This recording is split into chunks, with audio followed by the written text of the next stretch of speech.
Hola a todos y todas. Estamos en la última sesión del seminario sobre propiedad privada y crisis ecológica. El ciclo Clepsidra sigue. Habrá 2 sesiones más, el 15 y el 18, pero esta sí es la última de este seminario. Cuando empezamos a pensar las sesiones, Julio y yo, nos interesaba que hubiera casi como una lógica acumulativa en el seminario. De ahí que el primer día Julio situara algunas nociones básicas, propiedad, régimen de propiedad, pese a que fuimos más allá, ¿no? Y se habló también de cuál es la especificidad o singularidad de eso que podemos llamar la propiedad capitalista y el régimen de propiedad capitalista, y se situaron también en el debate otras cuestiones, algunas en las que parece que hay bastante ansiedad por hablar, que tienen que ver con la planificación y también con todo el debate estratégico. En la segunda sesión, que habló como si fuera hace una semana y fue ayer, Joana Bregolatillo, pues también intentamos que algunas nociones, para no ver nada por sentado, como el de crisis ecológica o incluso la noción de capital, pues se fueran construyendo y a partir de ahí, de nuevo, en esta ocasión sí, Joana situó más la cuestión de debate estratégico y yo creo que luego ¿no? La conversación y preguntas y tal que tuvimos creo que estuvo sinceramente bien. Decía, ¿no? Julio y yo cuando pensamos este seminario lo intentábamos como diseñar en este orden lógico y acumulativo. Y en la tercera sesión decíamos, vale, es la sesión definitiva, el desenlace.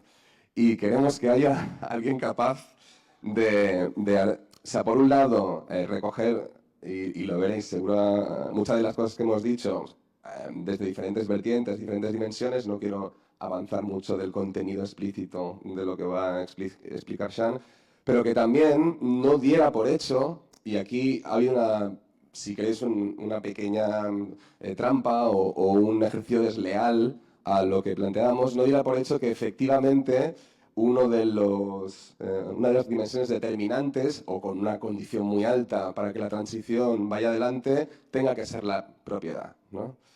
Entonces, ese era un poco, entre muchos otros ya veréis, el objetivo de esta sesión, ¿no? Que realmente hubiera alguien que pudiera situar esa relación, pero no dar por hecho que fuera determinante o una condición sine qua non para poder avanzar en seguramente escenarios donde esa transición ecológica, incluso justa, pueda avanzar sin necesidad de alterar las relaciones de propiedad capitalista. Este es un poco el punto.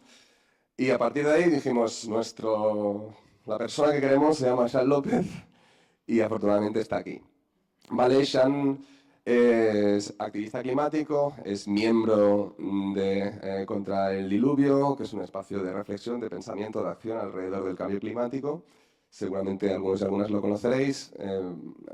Personalmente, para mí, el ejercicio, el trabajo que han hecho, seguramente si estuviera en Madrid tendría una presencialidad más alta, pero solo por el comisariado de textos y de traducción que han hecho en su web, o sea, para mí es una herramienta fundamental. Yo muchos de los textos que he leído en Contra el Diluvio me han, podría decir, iluminado. Aparte de eso, Sean también es parte del equipo editorial de Corriente Cálida, una publicación que espero que en algún momento podamos presentar aquí y bien seguro que ocurrirá.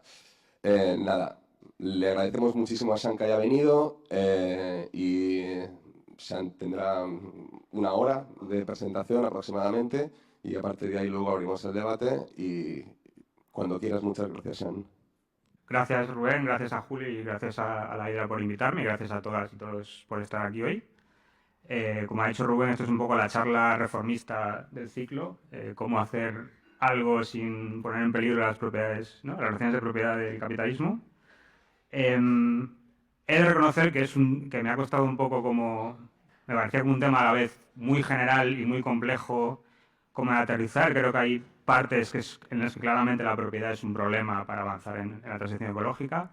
Otras en las que me parecía que no estaba tan claro y otras en las que incluso parecía que no era, ¿no?, el problema principal o una contradicción principal en el asunto. Creo que tengo demasiado material, no he ensayado previamente la charla, pido perdón, entonces igual tengo que dejarme cosas o voy un poco atropelladamente.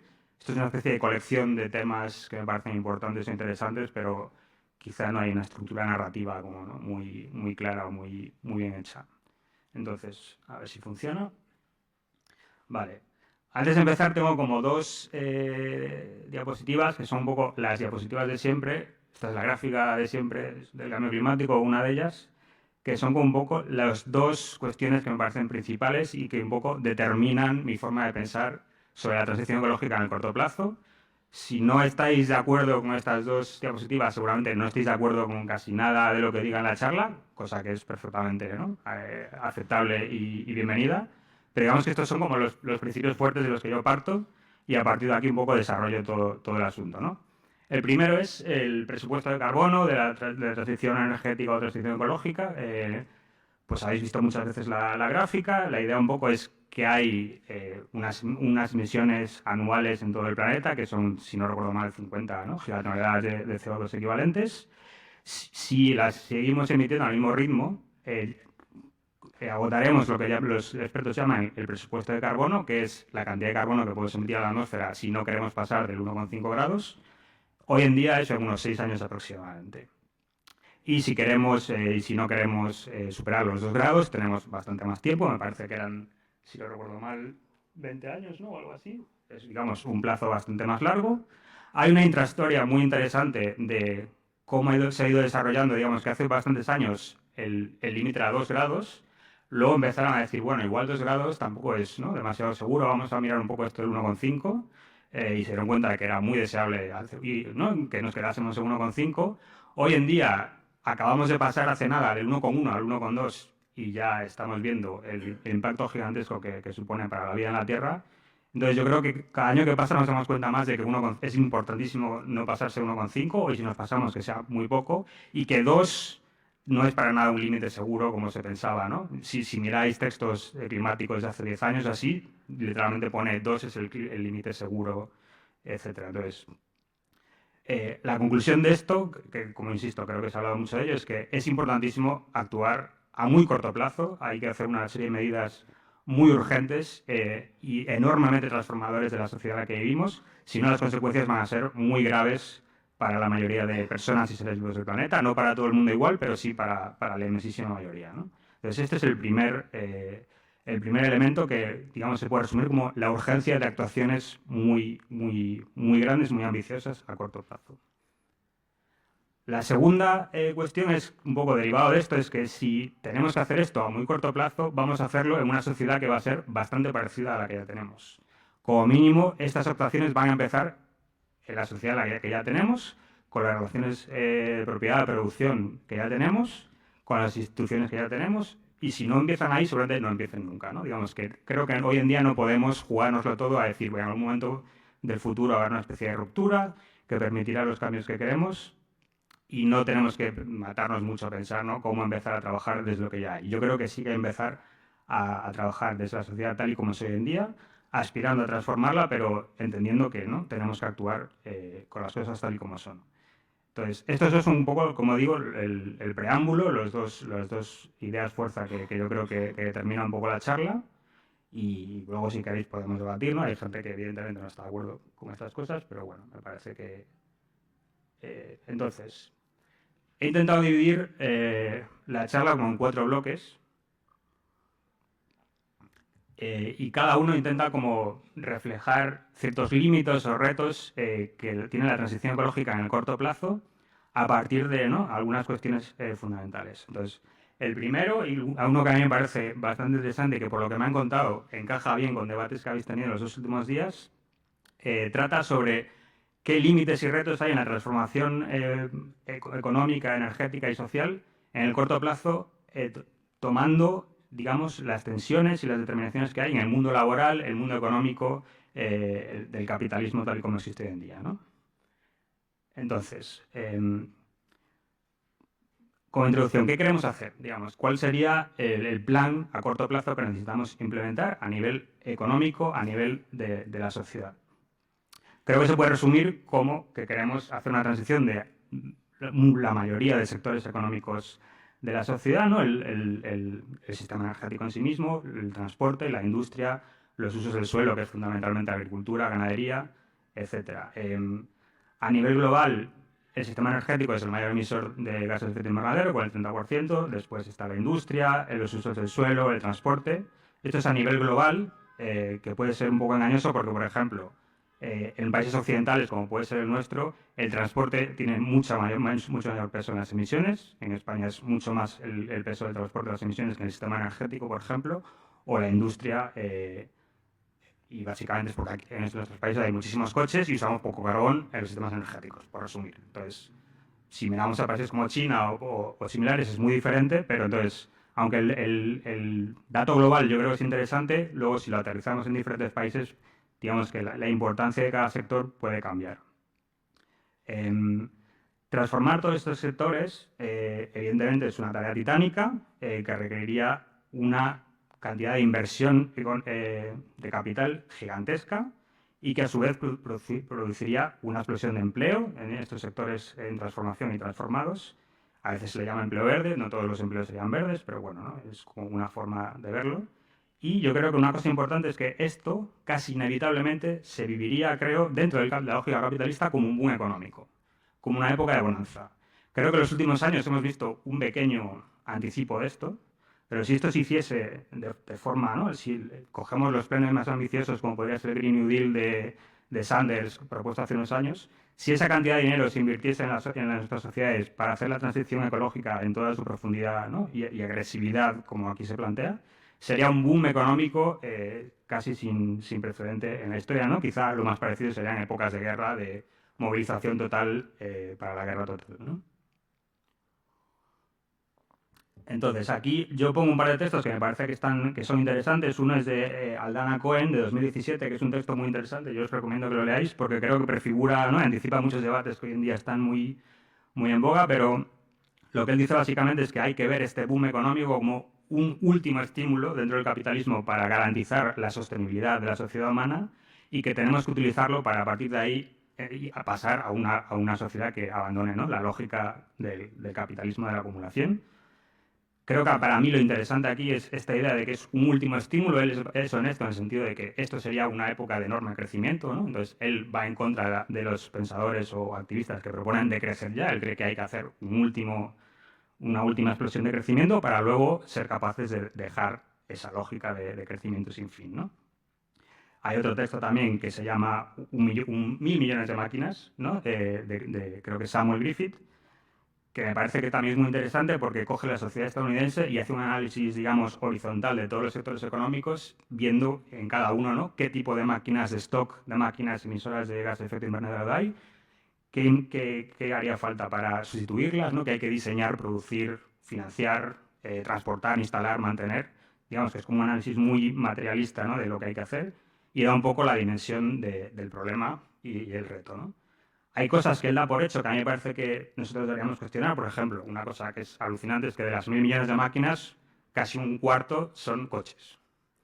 Y esos 200 y pico millones de coches, casi la mitad son subs.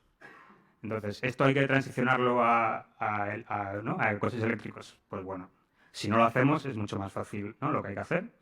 Pero bueno, creo que este tipo ¿no? de visión un poco en detalle de lo que hay que hacer es útil para huir un poco de estas abstracciones excesivas que hay algunas veces, ¿no? La siguiente, todavía estoy como por la introducción, creo que esto va a ser un desastre. Voy a ir muy rápido en esta. Entonces, hay otro debate que creo que es fascinante y yo por de formación personal podría pasarme la vida debatiendo estas cosas, que es como ¿es posible en el capitalismo este tipo de boom económico ahora mismo, ¿no? Entonces, hay muchos debates alrededor de esto. Creo que un pensador central en esta cuestión es Brenner, que básicamente defiende que no es posible, ¿no? Él y su escuela, pues gente como Dylan o Ben Anaf tienen textos. Últimamente hay un debate bastante intenso, ¿no? en la anglosfera sobre esto. Pues dicen que no es posible porque el capitalismo tiene un estancamiento secular por la, ¿no? excesiva capacidad industrial desde hace pues, ya 50 años. Y a partir de aquí hay como un debate teórico fractal, ¿no? De infinitos problemas de cómo se mide la depreciación del capital, si realmente las tasas de crecimiento las que se habla son reales o no. Entonces, como vamos de tiempo no voy a meter, me parece que es un debate muy interesante, pero bajo mi punto de vista es quizá excesivamente abstracto y a veces no es capaz como de relacionarse con las cosas que están pasando en el mundo, ¿no? Entonces, por ejemplo, yo creo que los últimos años, como mínimo desde la crisis del COVID, demuestran que unos estímulos fiscales e industriales relativamente modestos pueden acelerar muchísimo la implantación, ¿no? El desarrollo e implantación de energías renovables, la transición energética, sobre todo la transición energética, pero también la transición en la movilidad eléctrica. Entonces, creo que eso es como una prueba empírica de que es posible dar pasos. Yo no sé si es posible dar todos los pasos necesarios sin que el capitalismo se desmorone, pero al menos es posible empezar a avanzar. Entonces, mientras eso, ¿no? Mientras no se demuestre lo contrario, me parece que al menos hay suficientes elementos para avanzar en esa dirección. Y bueno, y evidentemente se crearán nuevas crisis y nuevos problemas a partir de ello. Y buena parte de este primer bloque se trata precisamente de ver qué problemas surgen en el capitalismo a partir de, ¿no? de estos estímulos fiscales o de política industrial. Entonces, un tema que creo que voy a repetir varias veces es que este debate es interesante, es importante, tiene algunas consecuencias teóricas importantes, pero me parece más importante aterrizarlo un poco más y hablar de cosas más específicas, sectores industriales específicos, configuraciones institucionales específicas, ¿no? Correlaciones de fuerzas en diferentes países y un poco proponer cosas un poco más concretas que no sean simplemente, ¿no? Como es imposible que el capitalismo crezca otra vez a los niveles, ¿no? de la posguerra y cosas así. Si queréis, luego en el debate volvemos a esto, pero ahora tengo aquí como una hoja de notas, pero vamos a olvidarlo. Entonces,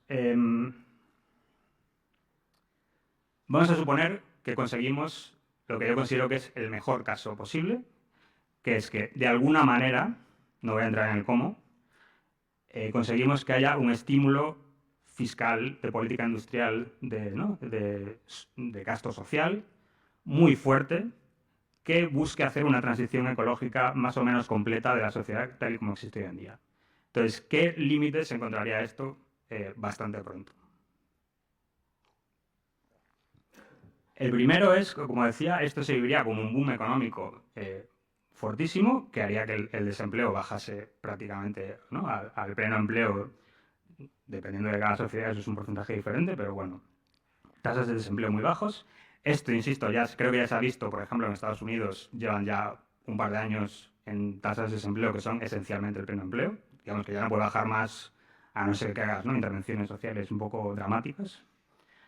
Entonces, hay un pensador que a mí me parece que es muy importante y es el texto que yo recomendé para esta sesión, que es Kalecki, que era un economista, no recuerdo quién lo dijo, pero era una anécdota muy graciosa, que es un economista a la vez pre- y post-keynesiano, porque digamos que avanzó cosas de Keynes antes de que Keynes las escribiese, pero las avanzó de tal forma que hoy se le considera como parte, ¿no? de la escuela post-keynesiana, entonces las dos cosas a la vez. Y él tiene un ensayo, que es Aspectos políticos del pleno empleo, en el que analiza lo que estaba pasando en los años 40, que evidentemente era un contexto, ¿no? incluso más exageradamente de actividad estatal, ¿no? impulso estatal de la economía, en el que veía qué ocurría en unas sociedades cuando un impulso fiscal y de política industrial llevaba el desempleo a niveles casi cero, ¿no? Entonces, él dice, sorprendentemente, bueno, primero de todo dice, hoy por fin hay consenso de que es posible llevar el desempleo a casi cero. Esto antes no era así. Yo diría, después de él, volvió a dejar de ser así, ¿no? Digamos que la gente se olvida de que esto es posible. Hoy hemos vuelto a aprender que es posible hacerlo.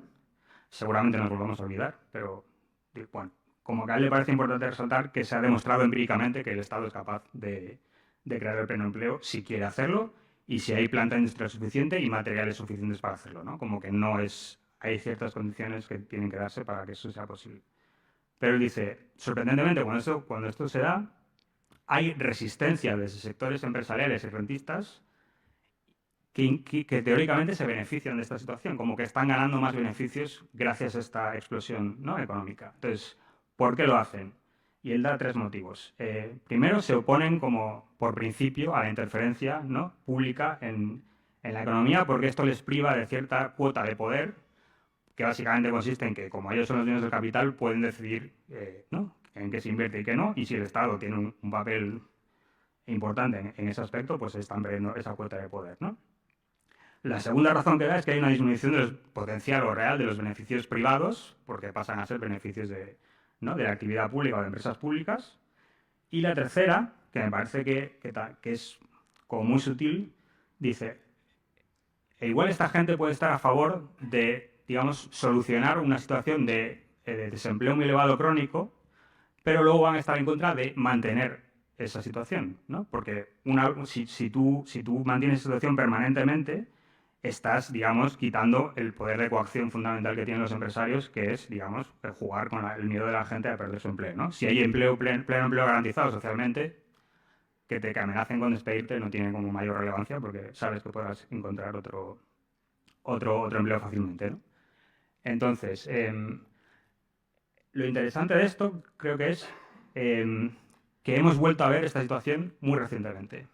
Después inmediatamente después, durante la pandemia del COVID y después de la invasión de Ucrania por parte de Rusia, hubo una colección muy grande de políticas públicas, tanto de estímulo industrial económico como de subsidios sociales para ¿no?, garantizar cierta sostenibilidad del capitalismo, ¿no?, ante esas crisis existenciales, lo que llevó a bajadas del desempleo, incluso en nuestro país, ¿no? Hoy en día, aunque aquí es increíble que el pleno empleo parezca ser que ni siquiera baja al 10%, pero bueno, ha bajado notablemente el desempleo.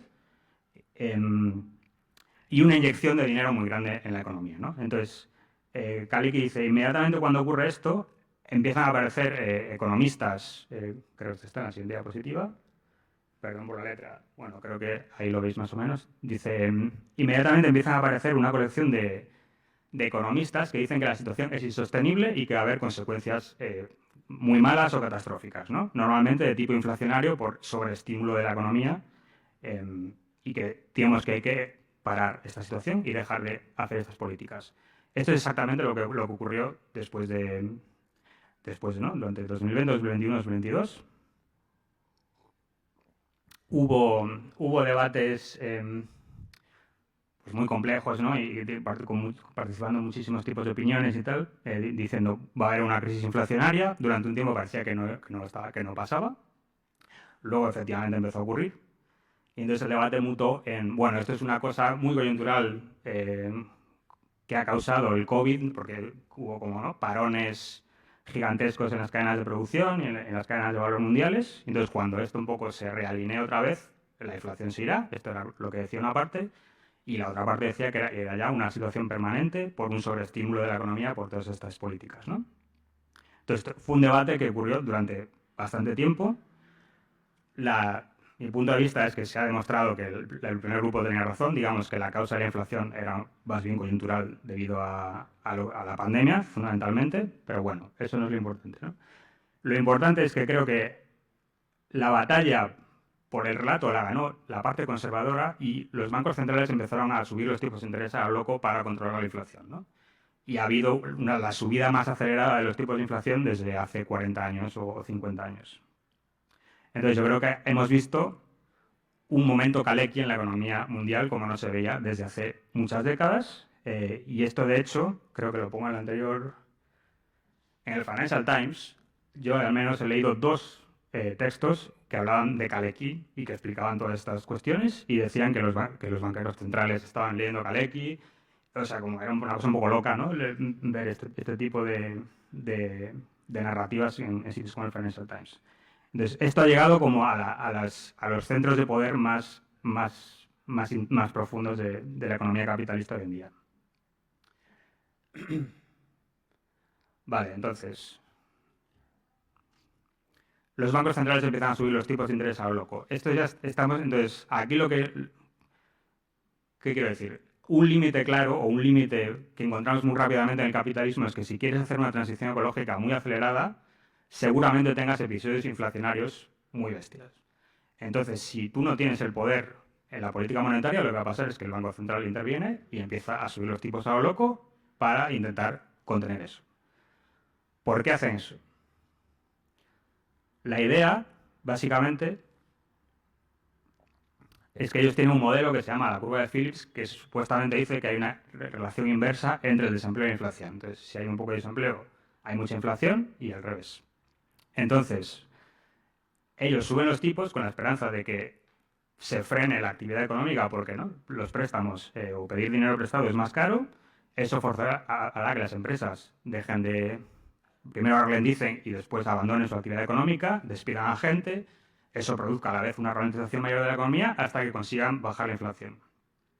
Esto es, digamos, la fórmula fundamental que usan los bancos centrales para dirigir su política monetaria. Si esto falla, digamos que ya no saben lo que hacer porque como que tiran misiles nucleares para intentar solucionar problemas mucho más, ¿no? que en realidad son mucho más específicos, pero ellos solo tienen como herramientas muy gruesas para intentar intervenir. Entonces, aquí hay varias cuestiones un poco inquietantes. La primera es que la curva de Phillips ya no funciona. No funciona al menos desde los años 90. Entonces, ¿por qué no funciona? Esto también, de hecho, sale en el Financial Times, que es una cosa también bastante increíble. Pero, digamos, ¿por qué se supone que si hay poco desempleo empieza a subir la inflación? La idea es que cuando empieza un proceso inflacionario, la forma de hacerlo permanente es que la clase trabajadora organizada empieza, ¿no? como que suben los precios y entonces dicen, pues tiene que subir mi salario. Y entonces eso hace que vuelvan a subir los precios. Entonces vuelve a subir el salario. Entonces es un ciclo que se retroalimenta. Si la clase trabajadora no está organizada con suficiente capacidad de intervención económica para hacer eso, el proceso inflacionario no ocurre. Entonces hay como estallidos breves inflacionarios que vuelven a bajar. Entonces, la clase trabajadora está organizada de forma muy fuerte en sindicatos y partidos desde los años 90, ya no lo está. Entonces, de hecho, el texto del Financial Times, tengo aquí las dos citas porque me parecen bastante increíbles, dice: la clase trabajadora como clase cohesionada ya no existe. La inflación no se mantiene porque los trabajadores no tienen la fuerza para conseguirlo. Entonces, lo que implica esto es que la lógica que motiva a los bancos centrales a intervenir en los tipos de interés para moderar la inflación ya no tiene ningún sentido. Porque si hay procesos inflacionarios muy elevados, digamos que las causas no tienen nada que ver con lo que están haciendo los trabajadores, ¿no? Al o luchar por las subidas salariales. Entonces, esto es interesante. Aquí hay una cosa que también os recomiendo que al final de todo hay una lista de textos. Os recomiendo que busquéis esto de Tim Barker, porque en Estados Unidos tú puedes pedir como documentación confidencial del Estado federal, y entonces él consiguió unas transcripciones de las reuniones de la Reserva Federal. En los 90 Greenspan estaba un poco preocupado precisamente de que hubiese procesos inflacionarios y le preguntó a sus subordinados si tenía que preocuparse de esto, y ahí está escrito negro sobre blanco que algo así como: no te preocupes porque la clase trabajadora está demasiado traumatizada para conseguir mantener este proceso inflacionario. Entonces, los bancos centrales saben esto desde hace varias décadas, pero digamos que aún así no son capaces últimamente sí que están empezando a ser un poco más honestos. Si hay, en los últimos meses o en el último año y pico se puede ver a gente del Banco Central Europeo, de la Reserva Federal, decir: en realidad no estamos muy seguros de por qué está habiendo inflación y cosas así, ¿no? Supuestamente los banqueros centrales no deberían decir eso porque se supone que todo su poder se basa en entender lo que ocurre y ser capaces de intervenir, ¿no? Si ellos dicen: no sé por qué hay inflación, debería explotar la inflación, ¿no? Porque la gente debería entrar en pánico. Pero bueno, la cosa es que hay inflación y no ha sido porque la gente pida más salario. Entonces, ¿por qué ha sido? Aquí para mí la referente es esta mujer que se llama Isabella Weber, que ha escrito en los últimos 2 años al menos 2 papers muy interesantes con otras personas, pero digamos que ella es un poco la cabeza visible del asunto. Creo que en esto también voy a ir muy rápido porque estoy yendo fatal de tiempo, pero hay como 2 procesos que explican por qué ha habido estallidos inflacionarios. El primero es que ha habido sectores económicos muy específicos en los que ha habido cuellos de botella o problemas logísticos provocados por la pandemia o por la guerra, y esos sectores económicos son determinantes en la fijación de los precios generales en la economía. Esto es el primer paper, que es de 2002. Ella lo llama precios sistémicamente significativos. Usan para calcularlo una cosa que se llama modelos input-output, que viene de un economista llamado Leontiev, que de hecho esto se lo inventaron en la CIA antes de que se llamase la CIA, y hicieron modelos input-output de la economía nazi para ver qué fábricas debían volar en los bombardeos, ¿no? Entonces ellos hacían como un mapeado completo de la economía nazi y decían: estas fábricas son sus outputs son los inputs de muchas industrias, entonces si revientas esta fábrica, arrasas con los nazis. Si tú usas ese mismo modelo, pero metes los precios, tú puedes saber qué precios, ¿no? Qué output de precios de una fábrica es determinante para toda la economía, y así puedes calcular qué sectores económicos son más determinantes para la fijación de precios. Los resultados son muy poco sorprendentes, es como el petróleo, el carbón, la gasolina, los productos químicos, la agricultura, la comida y la bebida y la vivienda. Es como, ¿no? Un poco de cajón. Entonces, eso es el primer elemento, digamos, que facilita un estallido inflacionario. El segundo es muy bien, pero ¿por qué se mantiene? ¿Qué está pasando, no? Si no es la clase trabajadora, ¿quién es? Pues si no es la clase trabajadora, la otra gente que hay son los empresarios. Entonces, ¿por qué? ¿Cómo los empresarios hacen que se mantenga la explosión inflacionaria? El paper lo que explica es que no es que se vuelvan como espontáneamente mucho más codiciosos de lo que son normalmente, sino que las subidas de precios coordinadas en la economía son de hecho relativamente raros. Porque como que les da miedo cómo hacerlo si los demás no lo hacen porque van a perder cuota de mercado, ¿no? Entonces, tiene que pasar algo un poco excepcional para que todos lo hagan simultáneamente. Lo que pasó fue la pandemia. Entonces, durante la pandemia sirvió como excusa para subir los precios de forma coordinada y que la gente, digamos, que lo asumiese como, bueno, claro, es que ha habido una pandemia, pues normal que suba, ¿no? El pollo, lo que sea, o las alcachofas. Pero lo que estaban haciendo en realidad era subir los precios mucho más allá de lo que habían subido sus costes reales y los mantenían ahí, ¿no? Y aquí lo importante es que no había, digamos, coordinación, no era una cosa que se reunía en una sala oscura fumando, ¿no? Es como vamos a subir los precios, sino que era algo relativamente espontáneo. Y ella y Weber y su grupo han sido capaces de demostrar en varios, ¿no?, sectores económicos que esto ha ocurrido y que los beneficios extraordinarios de estas empresas son lo que explica fundamentalmente la persistencia inflacionaria de los últimos años. Entonces, aquí hay como una cosa que me parece importante, que es, a partir de estos dos análisis, ella ha como sugerido o propuesto políticas concretas para bajar la inflación. Por ejemplo, en Alemania hizo una ley, de hecho ella participó en el equipo que la hizo, de tope al precio de gas, parecida a la que se hizo aquí, pero más interesante porque, si no recuerdo mal, se llamaba así como precios no lineales, que lo que hacía era garantizar un suministro mínimo y a partir de ahí el precio como que iba subiendo, ¿no?, a partir de la demanda. Entonces, si tú tienes una casa de 70 metros, pues el precio es, digamos, relativamente moderado, pero si tienes una mansión de, ¿no?, 1000 metros cuadrados con una piscina interior, pues el precio del gas va a ser bastante más elevado. Entonces, tuvieron esto en cuenta para hacer esa ley y porque vieron que en Alemania, después de la invasión de Ucrania por parte de Rusia, el gas era un precio sistémicamente importante y tenían que controlarlo y no dejarlo a la merced del mercado, ¿no? Y también, pues, por la cuestión el paper se llama Sellers Inflation, que es este mecanismo de coordinación espontánea de subida de precios por parte de gente con poder cuasi oligopólico en ciertos sectores. Lo que te lleva a hacer eso es una ley de beneficios, ¿no?, de impuestos a los beneficios extraordinarios, que también se hizo en Alemania, se hizo aquí, se hizo en varios países, ¿no? Entonces, estas dos cosas han sido bastante efectivas a la hora de controlar la inflación, mucho más efectivas, de hecho, que las subidas de tipos de los bancos centrales, que no han hecho nada. De hecho, hay gente que bromeaba con la transmisión inmaculada de los tipos de interés, porque si tú no cambias el desempleo, es imposible que los tipos de interés estén teniendo algún efecto en la inflación, pero aún así los banqueros centrales insistían como que ellos estaban ayudando, ¿no?, estaban haciendo algo. Pero era imposible explicar el mecanismo por el cual ocurría. Entonces, tenemos que agradecer a Isabella Weber mucho más que a los bancos centrales el hecho de que hayamos un poco, ¿no?, conseguido avanzar ahí. Vale, estoy casi acabando. Entonces, la última cosa. Quizá os estéis dando cuenta de que estamos como avanzando paso a paso a algo que empieza a parecerse a la planificación económica, ¿no? Entonces, ¿qué es la planificación económica? Aquí, como creo que habéis hablado mucho de esto, entonces pido perdón si estoy repitiendo, pero la transición ecológica planificada sería así como la reorganización de una división del trabajo muy compleja, ¿no?,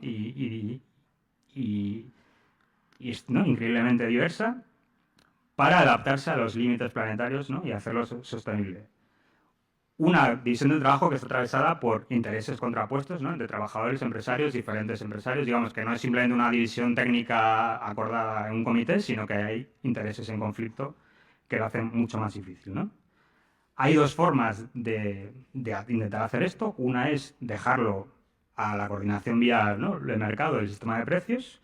Esto es impredecible, injusto, ineficaz y lleva a enormes convulsiones sociales y políticas que hemos visto, ¿no?, recientemente en algunos casos.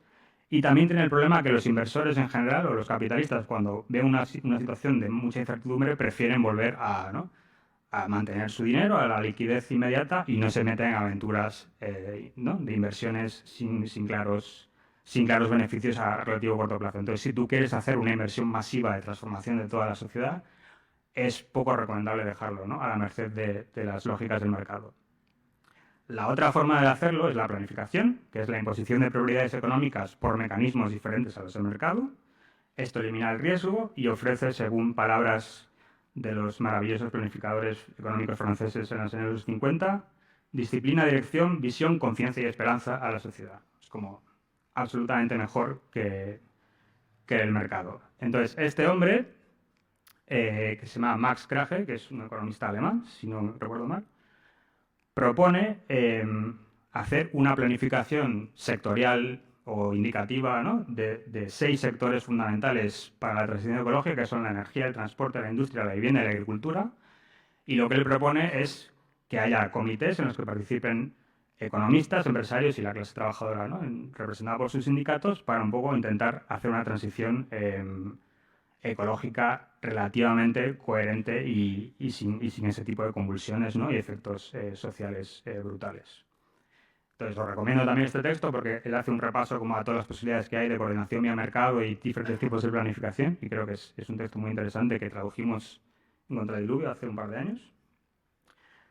Y para terminar, os preguntaréis, y yo al escribir esto me preguntaba, después de dar este rodeo interminable, absurdo, he llegado a la planificación económica que yo ya sabía que era lo que más me gustaba, ¿no? Entonces, ¿qué narices? O sea, ¿qué sentido tiene hacer esto?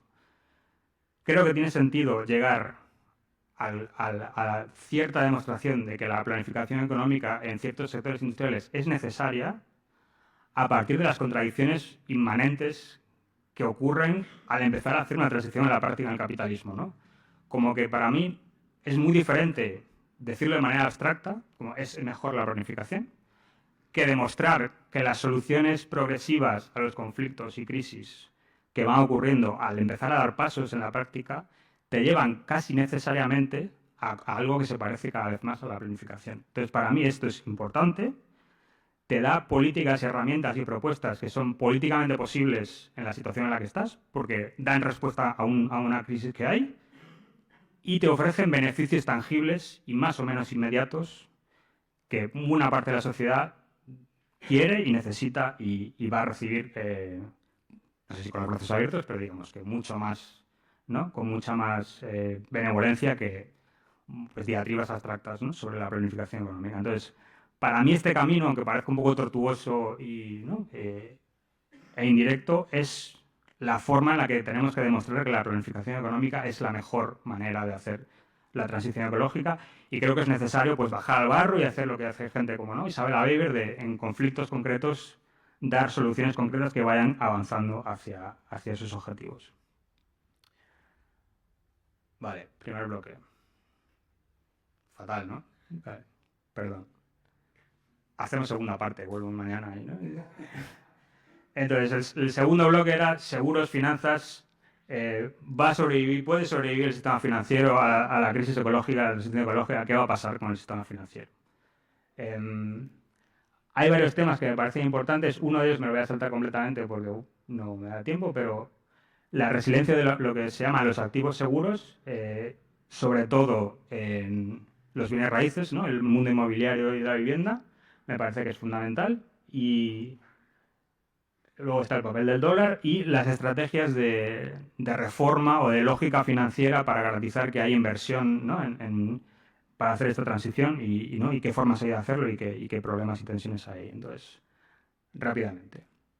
Algunas cifras que son, bajo mi punto de vista, increíbles.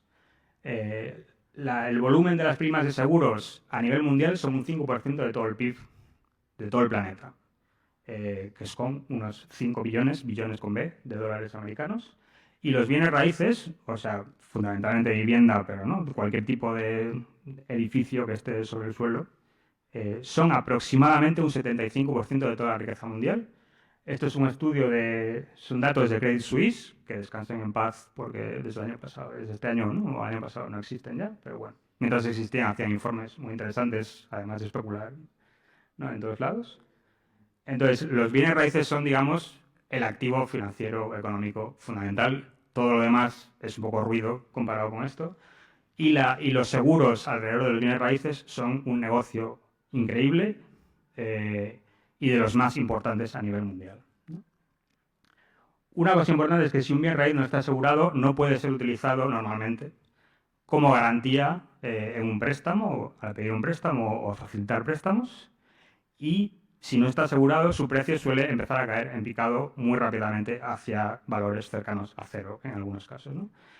Entonces, si falla el sistema de seguros de los bienes raíces, esto puede implicar una de las mayores crisis de la historia del capitalismo. ¿Está esto ocurriendo? Efectivamente, está empezando a ocurrir.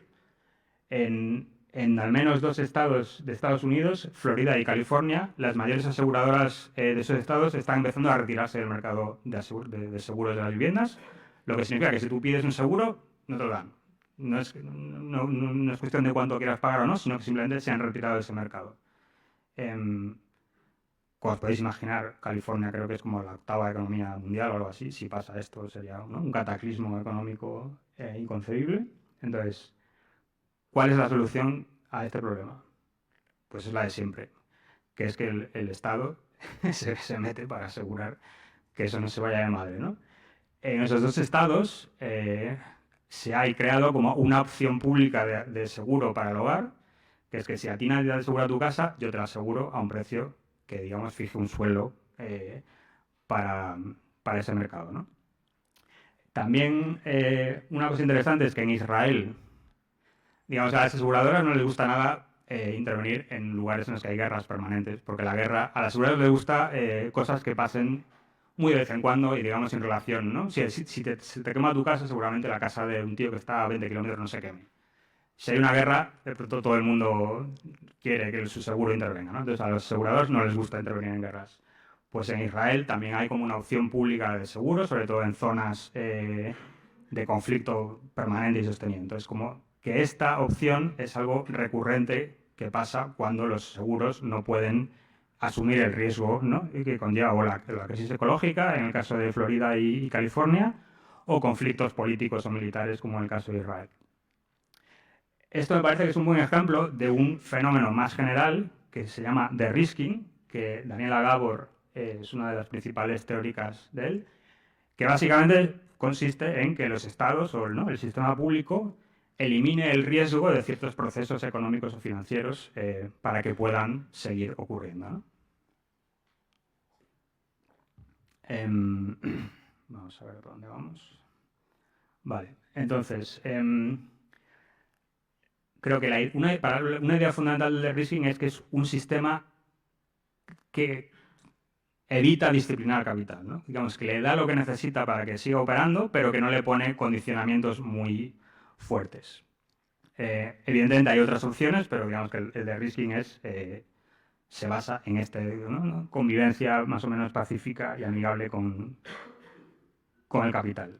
Entonces, esto es importante porque, como os podéis imaginar, en la transición ecológica es un proceso en el que hay innumerables crisis y riesgos y situaciones en las que el capital se va a ver amenazado y va a poder decidir en algún momento que igual no le conviene estar en esa actividad y va a querer retirarse y huir hacia actividades más seguras o simplemente a mantener sus activos estáticos y sin arriesgarse. Entonces, Daniela Gabor y Benjamin Brown han analizado un poco las diferentes formas que tiene el sistema capitalista de afrontar esta situación en un paper que es muy interesante de este mismo año, que se llama, si no recuerdo mal, no sé si está aquí el nombre, regímenes macrofinancieros verdes, ¿no? Entonces, esto es como las 4 formas en las que uno puede articular una solución a este problema de una crisis generalizada de riesgo para las inversiones capitalistas, ¿no? Hay como 2 ejes, uno es el grado de disciplinamiento del capital y la otra es el grado de gasto público que conlleva esta solución, ¿no? Digamos que un grado de disciplina muy alto pero con muy poco gasto es dejarlo a la lógica del mercado, es como que, pues, cada uno que se busque la vida. Esto conlleva, pues, quiebras de empresas, enorme sufrimiento social, convulsiones políticas. Seguramente los partidos que hiciesen algo así acabarían fuera del poder probablemente, a no ser que, ¿no?, cancelasen las leyes democráticas de transición, ¿no?, partidaria. Entonces, yo creo que esa es la razón por la que esto por ahora no se está utilizando como solución. Y la solución de alto disciplinamiento pero enorme gasto es un Estado verde enormemente expansivo que actúe, ¿no?, en todos los planos sectoriales económicos. China hoy en día es lo más parecido que existe en el mundo al gran Estado verde, por cuestiones históricas y, ¿no?, coyunturales, que creo que no hace falta meterse aquí. Entonces, lo interesante son las formas de de-risking, que según ellos hay como 2 fundamentales. Una es la débil, que es la de la Unión Europea, y otra es la fuerte, que es la de Estados Unidos. La diferencia es la capacidad de gasto fiscal que tengan esos estados. Evidentemente, los Estados Unidos tienen mucha más capacidad de gasto que la Unión Europea. Y la diferencia fundamental es que la forma débil solo busca eliminar el riesgo en actividades económicas que ya están más o menos ocurriendo, sin querer influir excesivamente en la estructura industrial de sus zonas de actuación. Mientras que la forma robusta de los Estados Unidos sí que busca reorganizar de forma bastante, ¿no?, dirigida esos sectores industriales, dando enormes cantidades ¿no?, esencialmente sobornos económicos a las empresas para que hagan lo que ellos quieren que hagan, ¿no? Es casi literalmente dinero a chorro gratis para, ¿no?, si tú haces lo que yo quiero, aquí tienes todo el dinero que puedas necesitar, ¿no? La cosa es que esto está hasta cierto punto siendo, ¿no?, está teniendo cierta efectividad. Supone ningún cuestionamiento como de, ¿no?, las relaciones de propiedad existentes y quién dirige el proceso, porque en este caso lo dirigen las empresas que ya existen y las consultoras que diseñan estos procesos, pero está consiguiendo ciertas transiciones energéticas medibles y reales. Y efectivamente, pues el caso de China es mucho más efectivo, pero requiere, digamos, una capacidad institucional que no siempre existe y que también tiene sus problemas, ¿no? Vale. Entonces, yo no sé si esto igual me lo tengo que saltar, porque ¿hasta qué hora podemos estar? Son las 8:30. Vale, me queda una hora. Vale. Bueno, pero hay que preguntas. Vale. Perdón.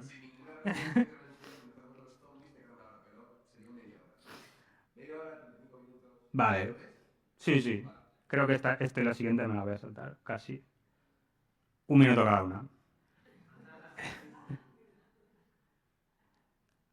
Hay otra cosa interesante, pero que en realidad no es tan interesante. No sé. Es como cómo está organizado el capital hoy en día, ¿no? Y el régimen de propiedad. En realidad es lo que va a esta charla, se supone, ¿no? Pero bueno, me lo voy a saltar. Pero Benjamin Brown, otra vez, tiene un paper que está muy guay, en el que analiza quién es el dueño de las empresas hoy en día y de los negocios, ¿no? Entonces, pues explica que ha habido un proceso de concentración gigantesco en las últimas décadas, en la que hoy en día hay gestores de activos mastodónticos que son lo que él llama inversores universales, porque son los dueños mayoritarios de la mayoría de empresas que cotizan en bolsa, ¿no? Entonces, esto podría parecer que les da un poder inmenso, y es verdad que se lo da, pero es un poder que es tan gigantesco que tiene como algunas contraprestaciones un poco paradójicas, ¿no? Entonces, normalmente el poder del capital, históricamente entendido, es que en un momento dado puede retirarse, ¿no? Si ocurre algo que al capital no le interesa, hay como una fuga de capitales, lo que lleva a una crisis inmediata, ¿no?, económica. Este poder de fuga es muy efectivo porque es transparente. Digamos que tú te vas y nadie te puede decir nada y no está un poco despolitizado y no es visible y solo se ven sus efectos, pero no está claro quién ha sido el responsable. Entonces, esto es el poder que él llama exit, que viene de Hirschman, ¿no?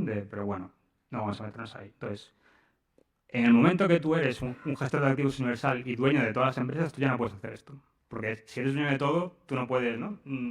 No puedes retirarte de un sitio porque tú ya eres dueño de, digamos, general de todas las empresas. Tu interés empieza a ser un poco del rendimiento colectivo de ese sistema económico y empiezas a verte inmiscuido en embrollos que ya van más allá de empresas concretas, sino que es de regulaciones sectoriales, de cómo funciona la economía en su conjunto, ¿no? Entonces, lo que dice Brown, digamos que esta es la teoría de Brown, ¿no?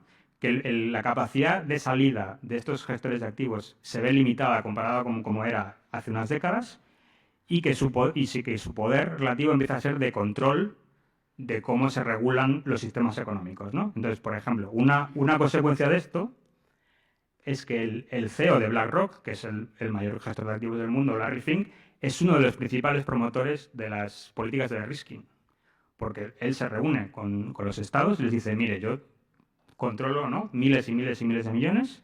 Si ustedes quieren que mis activos sigan funcionando para la transición energética, lo que tienen que hacer es eliminar el riesgo relacionado con mis actividades.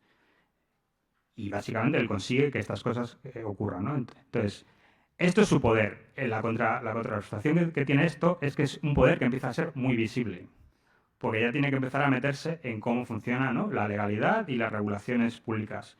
Y esto les está empezando a causar quebraderos de cabeza, porque la gente, pues como que, ¿no?, empieza a haber gente en contra. En Estados Unidos, por ejemplo, ha habido enormes conflictos políticos sobre estas cuestiones de sostenibilidad corporativa y medioambiental, porque los republicanos pues empiezan a decir que BlackRock es parte de la conspiración mundial woke para acabar, ¿no?, con el estilo de vida americano. Y entonces esto ha hecho que BlackRock, pues como que no saben ni si sí ni si no, está un poco que no quieren estar en el centro de atención, pero tampoco pueden evitarlo porque son dueños de todas las empresas. Entonces, el sistema de propiedad lo que hace es que los grandes gestores de activos tengan un papel un poco contradictorio en lo que es el proceso de transición ecológica. Eso sería como mi resumen de lo que dice Brown, ¿no? En cierto sentido son el enemigo principal, pero lo que hacen tiene elementos, digamos, contradictorios entre sí, o que en algunas ocasiones puede parecer que avanzan en una dirección, ¿no?, de mayor, pues de querer, ¿no?, mejorar la sostenibilidad de las empresas y tal, y en otras ocasiones como que van en dirección contraria cuando ven que hay reacciones en contra. Entonces, esto sería como el resumen de, como habéis visto, como veis en algunos casos en los que yo no tengo claro, digamos, la intersección, ¿no?, del régimen de propiedad y la transición ecológica. Creo que en este caso es un poco claro, bajo mi punto de vista, pero bueno, luego lo podemos debatir. Y lo último era el activo seguro por excelencia es el dólar. ¿El dólar va a sobrevivir o no? Después del COVID y digamos, desde la guerra, desde la crisis 2008 y la pandemia y la guerra de Ucrania, ha habido gente diciendo que el dólar iba a colapsar. No ha colapsado, de hecho es más fuerte que nunca prácticamente. La Reserva Federal se ve obligada constantemente a innovar en formas, ¿no?, de gestión de la política monetaria a nivel mundial, porque al ser el dólar la moneda de reserva, pues tienen un papel,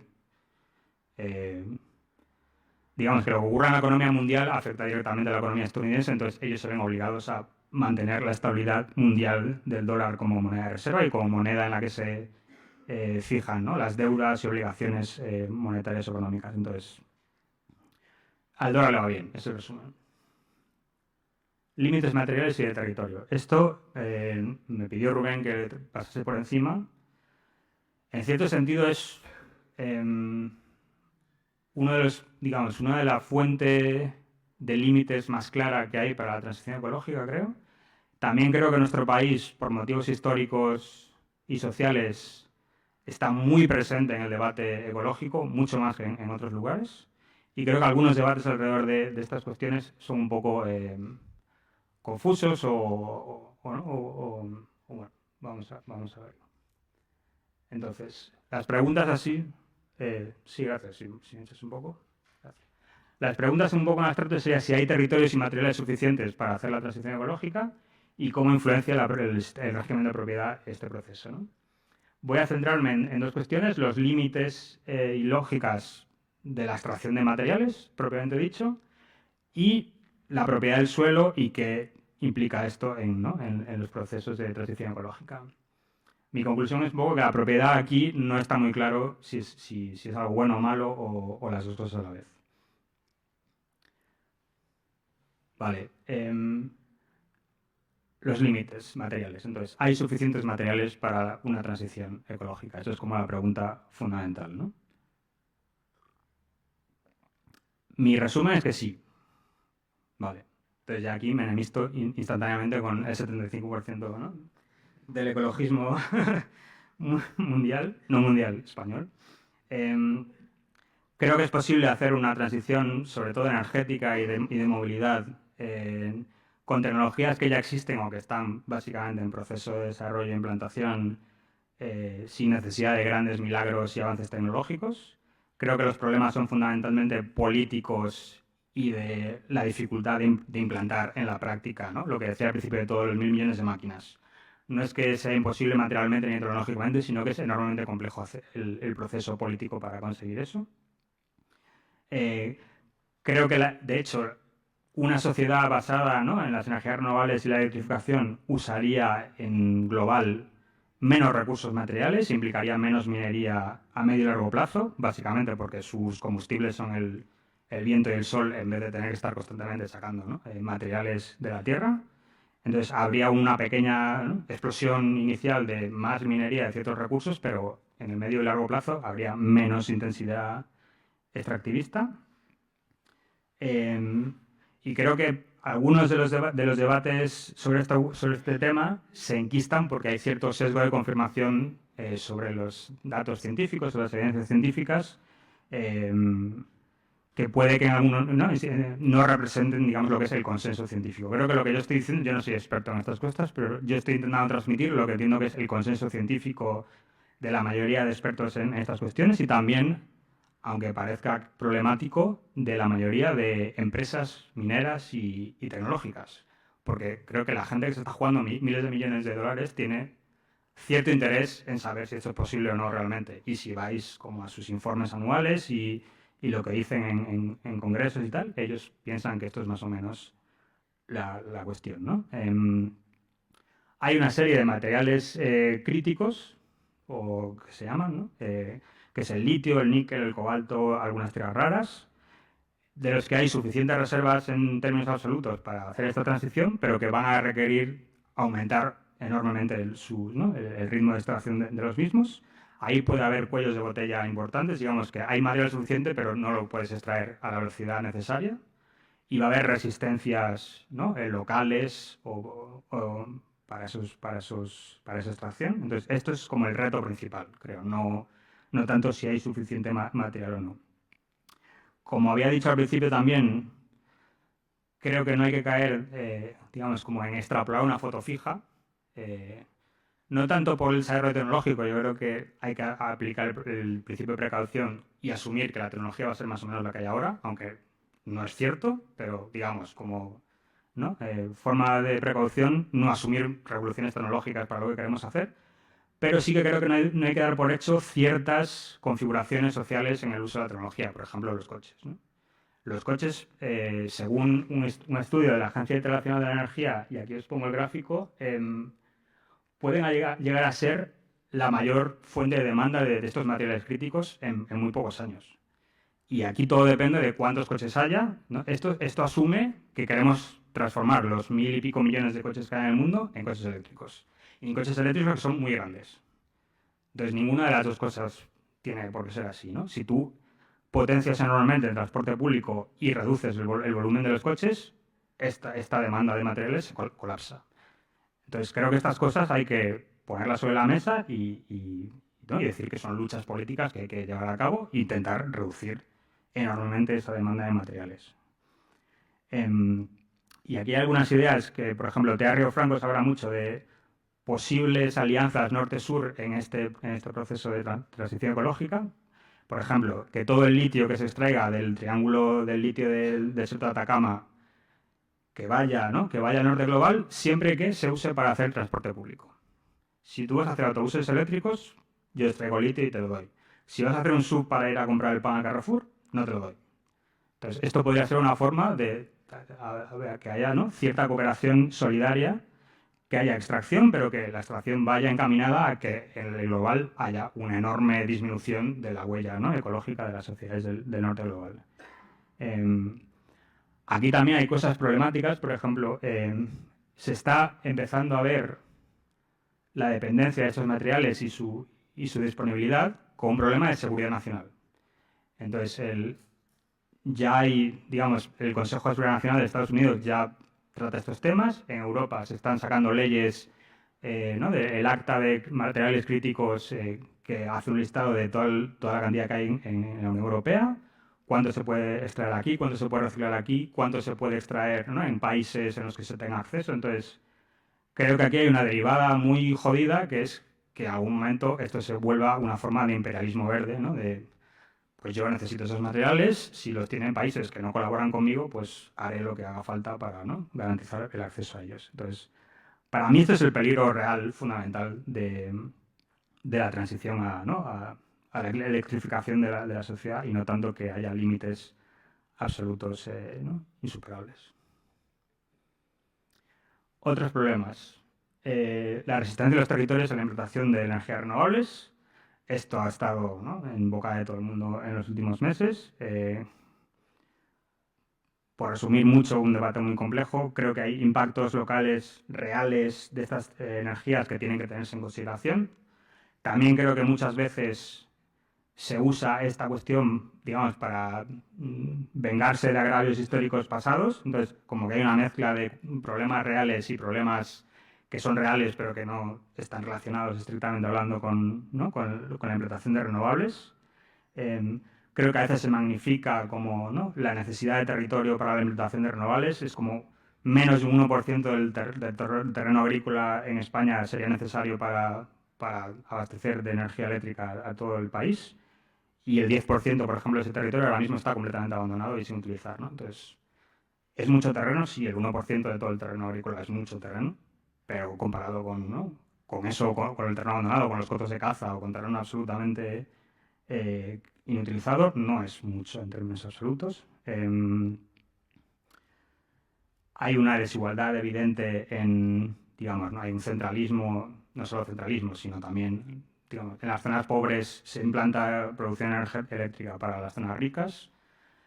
Madrid es el caso, ¿no?, típico, pero también, por ejemplo, en Aragón se produce para Cataluña, el País Valenciano, Euskadi. Entonces, ahí también hay agravios que hay que tener en cuenta. Creo que hay posibilidad de solucionarlos con mediación, con gasto público. Héctor Tejero, en un artículo de hace unos meses, proponía un fondo soberano de energías renovables que básicamente reinvirtiese buena parte de los beneficios de esas eléctricas, ¿no?, en inversión social e industrial en esos territorios, que es un poco lo que hace Noruega. Digamos que el modelo es el noruego con las energías fósiles, pero sin utilizar energías fósiles, ¿no? Entonces, creo que hay soluciones y creo que es posible hacer esto bien, pero ahora mismo es un conflicto en potencia muy, muy grave, ¿no? Vale, lo de China. Esto sí que hay que decirlo, ¿no? Luego el resto nos lo soltamos. Lo de China. A mí esta cosa... vale. China hoy en día emite 1/3 de las emisiones de gases de efecto invernadero, y ya está en el número 3 de emisiones acumuladas en toda la historia, ¿no? Digamos que este ranking de emisiones acumuladas normalmente era un ranking de países ricos, porque llevan emitiendo desde hace un siglo y pico. China hace 40 años era un país, 90% era gente en el campo, y ahora ya está en el número 3. Entonces, son un país enormemente emisor de gases de efecto invernadero. Es típico, y yo aquí confieso que yo pensaba así, y los datos me hicieron darme cuenta de que estaba en error. Digamos que creo que el primer instinto es decir, bueno, pero es claro, producen todas las mercancías para todo el mundo, entonces, por supuesto que emiten muchísimo por eso. En realidad, las emisiones relacionadas con la exportación de mercancías son alrededor de un 10% de sus emisiones actuales. Hace algunos años era más, hoy es aproximadamente ese valor. La inmensa mayoría de las emisiones chinas vienen del mayor proceso de urbanización de la historia de la humanidad. en los últimos 30 años, unos 400, 500 millones de personas se han movido del campo a la ciudad y esto ha implicado una construcción masiva de vivienda, infraestructura, transportes, ¿no? Etcétera, etcétera, lo que requiere cantidades casi inconcebibles de cemento, acero ¿no? y otros materiales. Entonces, esto hecho a través del carbón, fundamentalmente, es lo que hace que China emita tantísimos gases de efecto invernadero. De hecho, la mitad, y esto es un dato que yo tuve que revisar como varias veces porque no me lo podía creer, la mitad de las emisiones de todo el sistema energético mundial son el carbón chino. La mitad.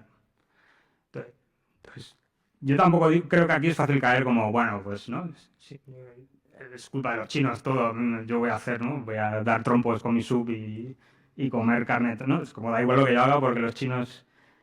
Entonces, no es verdad porque, ¿no? Digamos que todos los demás sumados somos más que eso, pero es verdad que hoy en día la dimensión de lo que están haciendo los chinos se escapa a veces un poco a la comprensión, ¿no? Instintiva de lo que está pasando. Entonces, ¿cómo se relaciona esto con la propiedad? Que era de lo que se suponía que iba este asunto. El tema de China es que todo el suelo, por mandato constitucional, ¿no? Según la Constitución, es público. Lo que ocurre es que al construir vivienda, el Estado como que te da el usufructo de ese suelo por, creo que son 70 años, 80 años o algo así. Que yo sepa, el edificio que se construye es de propiedad privada, pero el suelo siempre permanece de propiedad pública.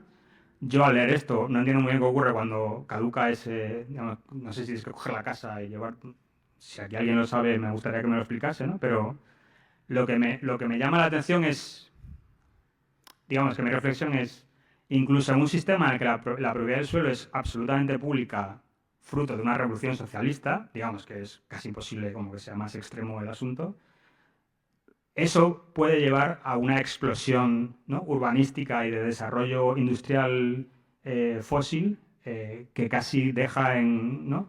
en un detalle cosas que ocurren en continentes enteros supuestamente muy desarrollados, ¿no? Entonces, la propiedad del suelo por sí mismo no garantiza un desarrollo sostenible. Creo que las lógicas de producción y acumulación que hay sobre esa propiedad pueden llegar a ser mucho más importantes que lo que es la propiedad en sí misma.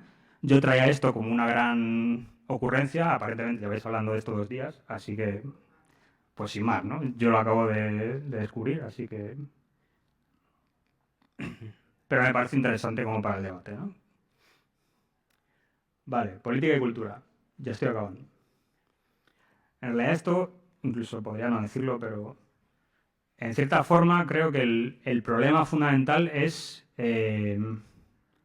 los conflictos políticos que hay que superar para llevar a cabo esa transición ecológica, ¿no? Como que he intentado durante la charla mostrar que muchas veces ni la propiedad, ¿no? ni las tecnologías, ni los límites materiales son tan determinantes, sino que los conflictos políticos que se derivan de intentar poner en la práctica esa transición acaban siendo como los puntos ¿no? centrales y que la resolución de una dirección u otra puede determinar lo que ocurra, ¿no? Entonces, como que yo tengo 2 preguntas. Una es, si en abstracto pensamos que es posible que la sociedad humana transicione, ¿no? hacia una situación sostenible con el medio ambiente y, digamos, emancipada socialmente, sin que haya una opresión o explotación entre los seres humanos. Digamos, la pregunta típica, ¿no? que nos hacemos todos desde hace varios siglos. Y la otra cuestión, creo que es como más coyuntural, es si es posible hacer esta transición en las condiciones históricas en las que nos ha tocado hacerla, que hasta cierto punto son las peores posibles, porque llegamos muy tarde en el punto en el que hay que empezar esa transición. Si hubiésemos empezado en los 90, en los 80, pues sería infinitamente más fácil, pero empezamos muy, muy tarde y lo empezamos después de una contrarrevolución neoliberal que ha arrasado toda la capacidad organizativa de la clase trabajadora, ¿no? Entonces es como la peor crisis posible, en el peor momento para resolverla, en el momento de mayor debilidad histórico de la clase trabajadora. Entonces, eso es la situación en la que nos ha tocado un poco trabajar. Vale, yo siempre intento meter a Ernst Bloch en todas mis charlas, aunque no pegue ni con cola, entonces pues os vais a aguantar y a tragar 5 minutos de Ernst Bloch.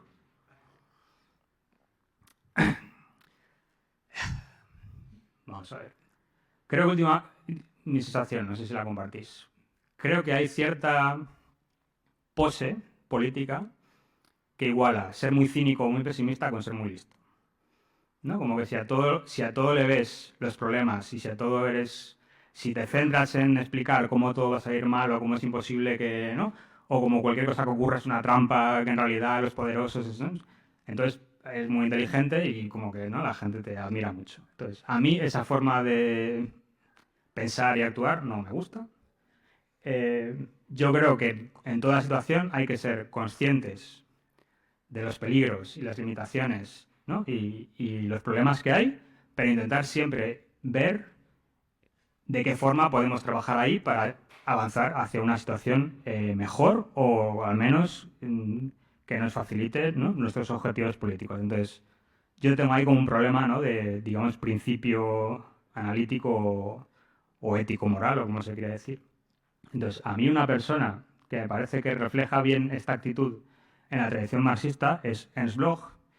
Lo que hizo Ernst Bloch es, por motivos que ahora no vienen al caso, el marxismo llegó digamos que surgió un momento en el que tocaba ser un poco brutos con la utopía y el socialismo utópico y las ensoñaciones ¿no? de sociedades emancipadas y fantásticas, ¿no? Entonces, yo creo que eso era necesario y fue una intervención política correcta, pero una herencia del marxismo que arrastra desde ese momento es cierto desprecio a todo, ¿no? Espíritu utópico o toda esperanza que se considera un poco, ¿no? Como sentimental y moralista y estúpido. Entonces, lo que hizo Bloch fue tratar de fundamentar filosófica, científica, ¿no? Y metafísicamente el aspecto de la esperanza y la utopía y la importancia de estas formas de pensar y ver el mundo en la tradición marxista y digamos que hay para mí dos cosas en esta charla que son como que vienen al caso, ¿no?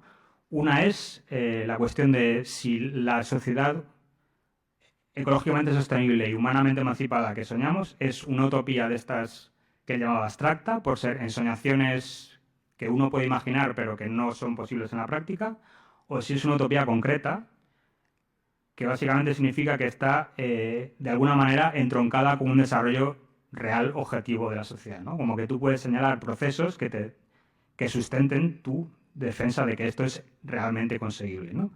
Para Bloch, la diferenciación entre utopía abstracta y concreta es como la base del marxismo, como que el marxismo se trata de ser capaz de ver en cada situación si algo es una utopía concreta o no.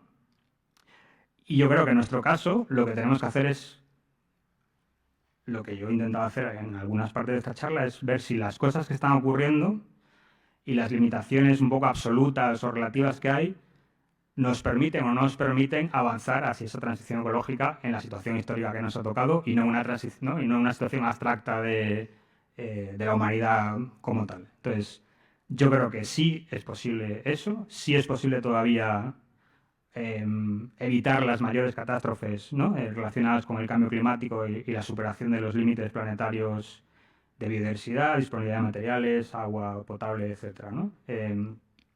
Y que no debemos caer, digamos, en esa, ¿no? misantropía o pesimismo un poco crónico de decir que ya todo está perdido y que no, lo único que podemos hacer es intentar sobrevivir en las ruinas, ¿no? Lo más dignamente posible. Me gusta mucho una frase de Manuel Sacristán, que es otro pensador para mí de referencia en los problemas del ecologismo y el marxismo, que decía algo así como que las victorias o los objetivos políticos que tenga uno no se pueden demostrar, lo único que se puede argumentar es que son posibles y a partir de ahí luchar para tratar de conseguirlos, ¿no? Como que ni la victoria ni la derrota están demostrados, los dos son posibles, podemos fracasar, podemos, ¿no? La civilización humana o incluso la especie humana puede desaparecer, pero yo creo que eso no está garantizado, que es posible demostrar que todavía podemos evitarlo y que lo único que podemos hacer es plantear eso y trabajar por ello, ¿no? Y la última diapositiva es las limitaciones un poco coyunturales o específicas de nuestra situación, ¿no? Entonces ya las he avanzado un poco. Creo que la transición ecológica en las democracias capitalistas en las que vivimos hoy en día, al menos estamos en esta sala, como he dicho, son sociedades arrasadas por el neoliberalismo, una situación climático-ecológica muy mala que va a empeorar inevitablemente en los próximos años, ¿no? Incluso en los escenarios más optimistas vamos a ver crisis, ¿no? Medioambientales más graves de lo que hayamos visto hasta ahora, por desgracia. Entonces, la peor crisis en el peor momento. Debemos mirar esta situación, digamos, sin, ¿no?, velos ideológicos y aceptar que es una situación muy, muy mala para actuar políticamente. Digamos que yo no pongo eso en cuestión. Pero la pregunta para mí es qué podemos plantear para intentar sobreponernos a ello, ¿no? Y yo una cosa que digo últimamente es que creo que hay como dos formas de... digamos, hay dos estrategias políticas para mí un poco antagónicas en ese sentido. La primera es decir, bien, estamos un poco derrotados, lo que hay que hacer es reforzar nuestra visión de parte, digamos, un proyecto político muy bien definido, con una tradición muy bien definida, que tenga unos objetivos muy claros, ¿no? Y derrotar a nuestros contrincantes políticos, un poco unificar el movimiento a través de la derrota de nuestros contrincantes, ¿no? Como mi proyecto es mejor que el tuyo, yo lo que voy a conseguir es derrotarte y hacer que, ¿no?, asimilarte dentro de mi propuesta. Creo que esta forma de actuar, digamos que la gente que piensa que esto nunca hay que hacerlo, creo que se los podríamos escribir como, ¿no?, en Estados Unidos, el mundo inglés lo llamarían liberales. Creo que es como la gente que tiene una concepción de la política que es como siempre como el del diálogo y la cooperación, ¿no? Como que nunca toca llevarse a matar. Yo creo que eso es mentira. Creo que sí que hay situaciones en las que se llega a un punto de conflicto en la que alguien tiene que ganar, ¿no? Como o yo tengo razón o tú tienes razón, ¿no? O yo tengo razón o tú tienes razón, pero los dos no podemos tener razón y aquí solo va a sobrevivir uno, ¿no? Pero creo que es importante entender que estos son procesos relativamente raros, ¿no? Son procesos de enorme conflictividad, procesos de estallidos revolucionarios, ¿no?, situaciones de vida o muerte en las que solo, ¿no?, una visión de la sociedad puede sobrevivir y normalmente momentos de enorme capacidad organizativa y fuerza política por parte ¿no?, de los proyectos que defienden estas visiones contrapuestas. A partir de mi descripción os podéis imaginar que yo no creo que estemos en un momento así, ¿no? Estamos en un momento que es prácticamente lo opuesto. De enorme debilidad organizativa, venimos de una derrota muy profunda a nivel histórico y político. Las organizaciones que existen son muy minoritarias, ¿no?, y las únicas coaliciones que son capaces de dar cierta batalla son aglomeraciones, ¿no?, de gente de familias políticas muy diversas. Entonces, yo creo que en esa situación la unificación no pasa por la derrota de los contrincantes, sino un poco por tratar de encontrar lazos compartidos y, ¿no?, hipótesis políticas compartidas y objetivos específicos que nos permitan trabajar conjuntamente para conseguirlos, ¿no? Y creo que ese proceso de colaboración y de puesta en común, ¿no?, de ideas, hipótesis, tradiciones y objetivos, si lleva a victorias tangibles, hará que nos vayamos, digamos, unificando en la práctica. Creo que esa es ahora mismo la forma de intervenir y la forma de plantear las cosas. Y creo que con suerte, si hacemos eso la suficiente cantidad de veces, puede que lleguemos a un momento de fuerza suficiente en el que sí que pasemos al otro lado, ¿no? Como que sí que empecemos a ver planteamientos de, bien, pues ahora o tú tienes razón o la tengo yo, pero los dos no podemos tener razón. Ahora no estamos en ese momento y creo que la gente que adopta esa actitud la adopta un poco como pose, ¿no?, como recreación un poco intelectual, ¿no?, o abstracta de cosas que se hacían en política hace 50, 100 años, pero que ahora no tienen sustancialidad, ¿no?, real en la sociedad. Como que ahora todo el mundo cree que es Lenin, pero nadie es Lenin, ¿no?, por resumirlo en una frase. Entonces, dicho todo eso, yo creo que hoy en día lo que yo intento, lo que intentamos creo que en Contradiluvio, en Corriente Cálida, es un poco tener esa mirada un poco más abierta, un poco más heterodoxa, entender que necesariamente vamos a pasar por alianzas entre gente que es socialista, comunista, progresista, incluso algunos liberales despistados, ¿no?, que puedan querer unirse a nuestro proyecto, y que no pasa nada, como que esa diversidad ahora mismo es una fuerza si se canaliza en objetivos concretos, y que tenemos un poco que rechazar el sectarismo gratuito de ese narcisismo de las pequeñas diferencias entre corrientes políticas que ahora mismo no lleva a ningún sitio, no suma fuerzas, no gana ninguna batalla. Muy bien, y creo que con esto termina. Fin.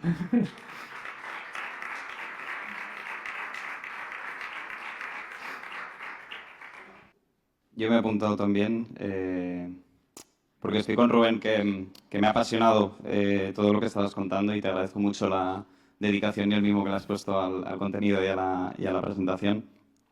Yo diría, parto y comparto contigo la postura según la cual un cierto ultraizquierdismo siempre se presenta como el astuto de la clase por querer señalar lo que no es posible o los límites de la acción política, ¿no? Pero creo que estaríamos de acuerdo también en decir que investigar las limitaciones o las tensiones internas de lo que es políticamente o económicamente posible es la condición para cualquier acción política que quiera considerarse de tal nombre, ¿no? Y partiendo de aquí, yo empezaría diciendo que cuando tú considerabas, que puede ser que ponga en otras palabras lo que has dicho y no lo haya entendido bien, pero cuando decías no es tan importante, no es tan determinante la propiedad, gran parte de lo que has dicho sí que serían cambios fundamentales en los regímenes de propiedad. Por ejemplo, cuando ponías el ejemplo de Río Francos y decías no, vamos a permitir la explotación del litio siempre y cuando esto vaya a financiar. Bueno, es que esto es alterar el régimen de propiedad, es someterlo a una función social, que es la de solo aceptamos el funcionamiento de este tipo de estructuras de la propiedad en este ámbito y en este sector específico, siempre y cuando se sometan a financiar autobuses públicos, por ejemplo, ¿no? Otra pregunta distinta sería, vale, ¿se puede hacer todo esto sin tocar la estructura de la propiedad? O sea, no solo cambiando las funciones a las que lo sometemos, sino también aceptando, digamos, el grueso. O sea, que la misma cantidad de propiedad privada, la misma cantidad de propiedad pública que tenemos ahora. Creo que tú estabas apuntando en otra dirección también, sobre todo al principio de la charla, cuando decías el papel dirigente del Estado y de propiedades públicas nuevas. Si vas a crear, por ejemplo, ese fondo soberano que propone Emilio, si vas a crear otro ejemplo que ponías al principio, que era financiero, digamos, has ido sugiriendo nuevas propiedades públicas y vamos, esto es básicamente poner patas arriba el régimen actual de la propiedad. Si a lo que te refieres más bien es a si no vamos a derrocar el capitalismo para poder transicionar ecológicamente, entonces yo creo que el debate cambia los términos y podemos hablar de más cosas. Y aquí quería comentar un par de cosas y perdonad que me extienda un poco, pero creo que venía al caso por la ligazón con las sesiones anteriores. Claro, tú insistías mucho que nada parece determinante, ¿no? O al menos has hecho este argumento, ni la propiedad, ni tampoco las limitaciones materiales de los recursos naturales, ni tal. El énfasis está más bien en los conflictos políticos, ¿no? Llevado a un muñeco de paja muy extremo que parece que surgen ex nihilo, digamos. Y claro, a mí me parece muy importante justamente ver estas limitaciones. Sin entrar en el debate Brenner, por ejemplo, sin entrar en el debate de cuáles serían, si hay estancamiento y caída inevitable de la tasa de rentabilidad y de la productividad del trabajo y todo esto, sí que me parece interesante la discusión de los límites macroeconómicos internos del tipo de dinámica que tú puedas empezar cuando haces estas alianzas sociales o este tipo de Green New Deal o el modelo que tengas en mente, ¿no? Pero también de los límites políticos. Y para mí el valor de Kalecki es que investigaba las dos cosas a la vez, ¿no? Por ejemplo, si vamos a pensar que vamos a hacer alianzas estratégicas con compañías verdes cuyo motor de movimiento va a seguir siendo la búsqueda del beneficio privado, esto tiene riesgos. Entonces podemos pensar, ¿vale? ¿Cómo prevemos el riesgo de que no nos ocurra lo mismo que nos pasó en el Pacto Social de posguerra? Que es que atamos algunas cosas en corto, pero luego permitimos la concentración de la propiedad y cuando el capital estuvo lo suficientemente fuerte, fue él quien rompió el pacto, ¿no? O sea, este tipo de preguntas yo creo que pueden ser muy, muy interesantes. Y justo este tema de la concentración de la propiedad me parece que es el clave. El argumento que has dado del paper de Brown, yo lo leí en el libro de Adrian Buller y Matthew Lawrence, el de Owning the Future, y lo contaban de una manera distinta. O sea, en realidad, el hecho de que la gran concentración de la propiedad actual concentre en unas pocas empresas como BlackRock y compañía, que son gestores de carteras de activos, la capacidad de, digamos, dirigir o hacer las principales operaciones bursátiles, esto no les quita poder. Esto puede que cambie un poco las reglas del juego, pero ellos decían, al menos creo que leyeron ahora aún así, que esa universalidad, el hecho de que inviertan en todo, no solo en sectores específicos, les da más movilidad, no menos. Les da más movilidad porque tiene la capacidad de sacar el capital y ponerlo en otro lado y porque como es puro capital financiero, no está condicionado a las cosas concretas de un sector productivo concreto. Pueden coger el capital y moverlo más fácilmente a otro lado. Y a mí es que me resulta un poco intuitivo esto, ¿no? Dices, a más concentración de poder económico, menos poder. Bueno, a mí me suena raro, ¿no? O sea, el otro argumento que dabas, que era, bueno, pero esto es que les expone mucho públicamente, ¿no? Y entonces son criticables. Pero es que la concentración de poder económico siempre ha tenido esta pega. La tuvo con los Robbers Barons, que se hicieron los personajes más denostados de Estados Unidos justo antes del New Deal, lo cual no quiere decir que estén perdiendo. Pueden estar ganando y a la vez estar más expuestos al riesgo de ser denostados públicamente, ¿no? Sí. O sea, yo creo que ahí sí que es importante, por lo tanto, estudiar la estructura de la propiedad y el hecho de que delimita un campo de juego político distinto que si tuviéramos otra estructura de propiedad distinta. Y lo último que quería comentar con esto es una duda. Te he visto dudar cuando decías que la curva de Phillips se rompe o que no funciona ya para los 90. Y digo dudar porque daba la sensación, o al menos intuía yo, que podríamos decir que tampoco existía antes. O sea, que tampoco era un buen esquema antes, ¿no? O sea, que la relación desempleo-inflación es mucho más complicada, no hay un vínculo directo, ¿no? Podríamos ir ahí. Y, por ejemplo, decir que justamente la concentración de la propiedad es lo que le permite a muchos oligopolios fijar los precios por encima de lo que podrían fijar en condiciones de más competencia para extraer rentas oligopólicas, ¿no? Digamos, o sea, creo que, de nuevo, me remito a esto, la forma de la propiedad, la función social de la propiedad, la estructura de la propiedad, me parecen elementos fundamentales para este debate. ¿Puedo empezar? Sí, perdón, si no se me va a olvidar. Efectivamente, creo que la curva de Phillips es una mierda. Yo no soy economista, pero bueno. Creo que en algún momento dije algo así como que usaba un bazooka para... Creo que sí hubo un momento histórico en el que había una correlación de fuerzas en la que le daba cierta sustancia. Digamos, que sí que era verdad que si subían mucho los tipos, ¿no? Y que eran capaces de subir el paro, sí que eso controlaba la inflación. El paper que os he recomendado, que además son dos economistas de la Reserva Federal, es una cosa un poco extraña, pone en cuestión, digamos, como lo que dice es que el shock de Volcker, ¿no? La subida de tipos brutal de los años 80, ocurre a la vez que la destrucción de la capacidad organizativa de la clase trabajadora y que en realidad eso explica mucho más ¿no? la moderación inflacionaria que los tipos de interés por sí mismos. Entonces, me parece que es un poco interesante meter esa perspectiva de lucha de clases ¿no? en la curva de Phillips y esta, ¿no? idea feliz de la curva de Phillips, Kalecki Phillips, me parece como genial, pero sí, o sea, digamos que creo que antes funcionaba muy regularmente, pero llega un momento en que realmente no funciona, no explica por qué ocurren los procesos inflacionarios y los bancos centrales llega un punto en que se han visto obligados a admitir que no. O sea, hay declaraciones increíbles ¿no? de Lagarde y gente así diciendo no entendemos. La realidad es que no entendemos por qué está pasando la misma inflación, pero la única herramienta que tenemos es el control de tipos. Entonces, pues es lo que tenemos que hacer. Es nuestro mandato, ¿no? institucional. Entonces, sin más. Totalmente lo de Brown, ¿no? O sea, quizá lo expresaba mal, yo no es lo que he entendido de su paper. No dice que les quite poder, tienen mucho más poder, pero es un poder de un tipo diferente. Y creo que él da mucho peso a esa transición de una capacidad de movilidad del capital anónima, en la que tú puedes salir de sectores, digamos, sin que nadie se entere y de forma despolitizada. Él da mucho peso a ¿no? este elemento de despolitización de la actuación del capital. Y lo que él plantea es que hoy en día en los grandes gestores de activos eso ya no existe. Son como actores políticos visibles, centrales y que están atravesados por los debates de regulación ¿no? y legislación en diferentes estados. Entonces, para él eso es contradictorio en el sentido que les da mucho poder, pero un poder que se vuelve en cierta forma frágil porque está expuesto a ataques políticos que no existían, digamos, en los 80, 70, 90. ¿no? Entonces, para él esa es como la paradoja del aumento espectacular del control, ¿no? de la concentración de capitales que hay. Y o sea, mi lectura de su paper es que no está claro si eso beneficia o como que para mí es un poco una incógnita, ¿no? No está muy claro si es algo que facilite, digamos, si esa politización, yo entiendo que se abren como las dos dicotomías. Tú politizas, digamos, la actuación de los gestores de activos y eso puede ser bueno o muy malo si ganan los que no deben ganar, ¿no? Entonces, para mí lo único que quería plantear es como que era un terreno en disputa. No es ¿no? ineludiblemente bueno o malo, sino que es una disputa que está en proceso.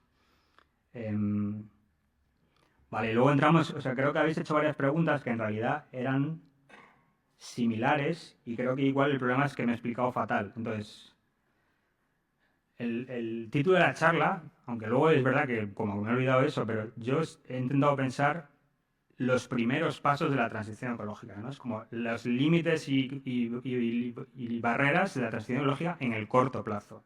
Entonces, lo único que estoy diciendo es que creo que es posible iniciar esa transición con el actual régimen de propiedad, con las actuales instituciones, con las actuales relaciones de producción. Eso, evidentemente, y creo que buena parte de mi charla ha sido como exponer esas crisis y conflictos que surgen de esas relaciones de producción y ese régimen de propiedad. Entonces, no es que salgan de la nada, sino que salen de esa situación un poco desarrollada para intentar hacer una transición ecológica, inevitablemente llevan a esos conflictos que tienen diferentes posibles vías de resolución, ¿no? Entonces, creo que efectivamente un posible camino, que es el que yo prefiero, tendencialmente va hacia que cambie el régimen de propiedad, hacia la propiedad pública, hacia la planificación económica, hacia la democratización de la sociedad y la economía. Pero creo que eso no está como predeterminado. Eso va a ocurrir si tú eres capaz de vencer en ciertos conflictos. Y por eso yo le he dado peso a intentar estudiar con cierto detalle esos conflictos específicos, ¿no? En vez de hablar solo de abstracciones constantemente, decir, bien, ahora está pasando la inflación, está pasando por esto, los responsables son estos, ocurre por esta, ¿no?, concentración, digamos. ¿Por qué estas empresas son capaces de fijar precios? Porque hay una concentración de la propiedad. Entonces, ahí tú estás mostrando, pero estás mostrando el mecanismo por el que ocurre, las consecuencias que tiene y estás proponiendo una herramienta política e institucional para atajarlo. Entonces, mi sensación es que una acumulación de episodios de este tipo puede llevar a ciertas victorias acumuladas que inevitablemente en un momento llegará, creo yo, a momentos de estallido, de revolución social, ¿no? Quiero decir, no creo que puedas acumular indefinidamente pequeñas reformitas y llegar a la utopía comunista, ¿no? Creo que efectivamente llegará un momento, como he intentado decir al final, en el que sí que haya como batallas en que o gana unos o gana otros, como que ellos no se van a dejar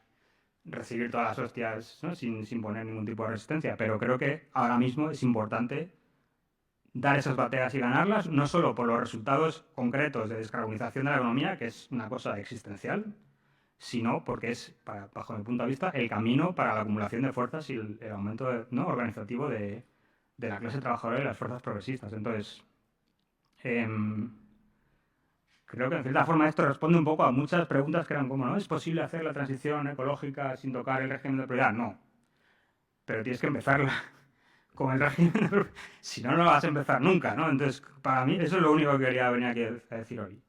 Y quizá este es un debate que parece estúpido, pero yo constantemente me encuentro con gente que es como, si la revolución no es como la reforma, es como, vale, tío, pero tenemos 6 años, ¿no? Quiero decir, explícame cuál es tu plan para cambiar el régimen de propiedad y la lógica, ¿no?, de acumulación y producción. Entonces, creo que ese es un posible camino, un camino que ha empezado a andar en los últimos años, quizá por cuestiones un poco coyunturales y que nadie podía esperar, pero que han ocurrido y que creo que tenemos que aprovechar y que ahora hay que un poco seguir avanzando por ese camino hasta que encontremos límites insuperables que nos... ¿no? Yo igual en unos años digo, vale, esto ya no tira por ningún sitio, hay que echarse al monte y, ¿no? O sea, quiero decir, yo espero ser capaz de ser honesto en ese sentido, ¿no?, de ver los límites duros de ese camino, pero por ahora creo que hay elementos para pensar que se puede seguir avanzando. Entonces, se puede empezar la transición ecológica sin modificar el régimen de propiedad, ¿no? El riesgo climático, el riesgo de financiación, ¿no? Alguien preguntaba, ¿puede la empresa privada financiar la transición ecológica? Para mí lo interesante de la tabla esta, ¿no?, de los 4 regímenes macrofinancieros verdes, ¿no?, verdes teóricamente, es que no son como 4 universos aislados que no tienen relación entre ellos. De cada uno puedes dar pasos que te llevan de crisis en crisis a otro, ¿no? Digamos, del de risking flojo, como se quiera traducir, tú puedes llegar por la propia lógica interna de ese sistema a una situación que te haga ir o a la terapia de shock de carbono y a resolverlo por el mercado, porque ves que no puedes tirar para adelante, y decir, bueno, pues hay que dar otro paso. Entonces, es un régimen de risking fuerte. Y de un régimen de risking fuerte, crisis a crisis, tú puedes acabar llegando a un estado verde, ¿no? Entonces, para mí lo interesante es las transiciones entre esos regímenes. Y como ahora todo el poder de inversión o de movilización de capital está en manos privadas, y cómo podemos llevar a que esté en manos públicas, ¿no? O al menos cambiar gran parte de esa capacidad. Entonces yo no creo que eso se pueda hacer milagrosamente, ¿no? Digamos, por decreto. Creo que es un proceso político muy complejo y muy contradictorio y plagado de crisis, pero que seguramente pase por esos tipos ideales, ¿no? Definidos de regímenes de acumulación y financiación. Entonces, la cuestión es cómo le quitas a las empresas privadas esa capacidad de decisión de en qué se invierte y en qué no se invierte, que yo creo que es, efectivamente, si no haces nada para resolverlo, un límite bastante duro, ¿no? O sea, tú puedes esperar que sobornándoles indefinidamente siempre hagan lo que tú quieres, pero seguramente llega un momento que eso no ocurra. Entonces, eso sería como un poco la respuesta. Yo es que tengo muchas cosas, pero solo voy a hacer tres preguntas y voy a poner todo el empeño en que sean cortas y por eso un poco brutas o un poco impresionistas. Vale, la primera, decías, cuando has puesto la primera diapositiva, si alguien no está de acuerdo con esto que estoy diciendo, pues seguramente no va a estar de acuerdo.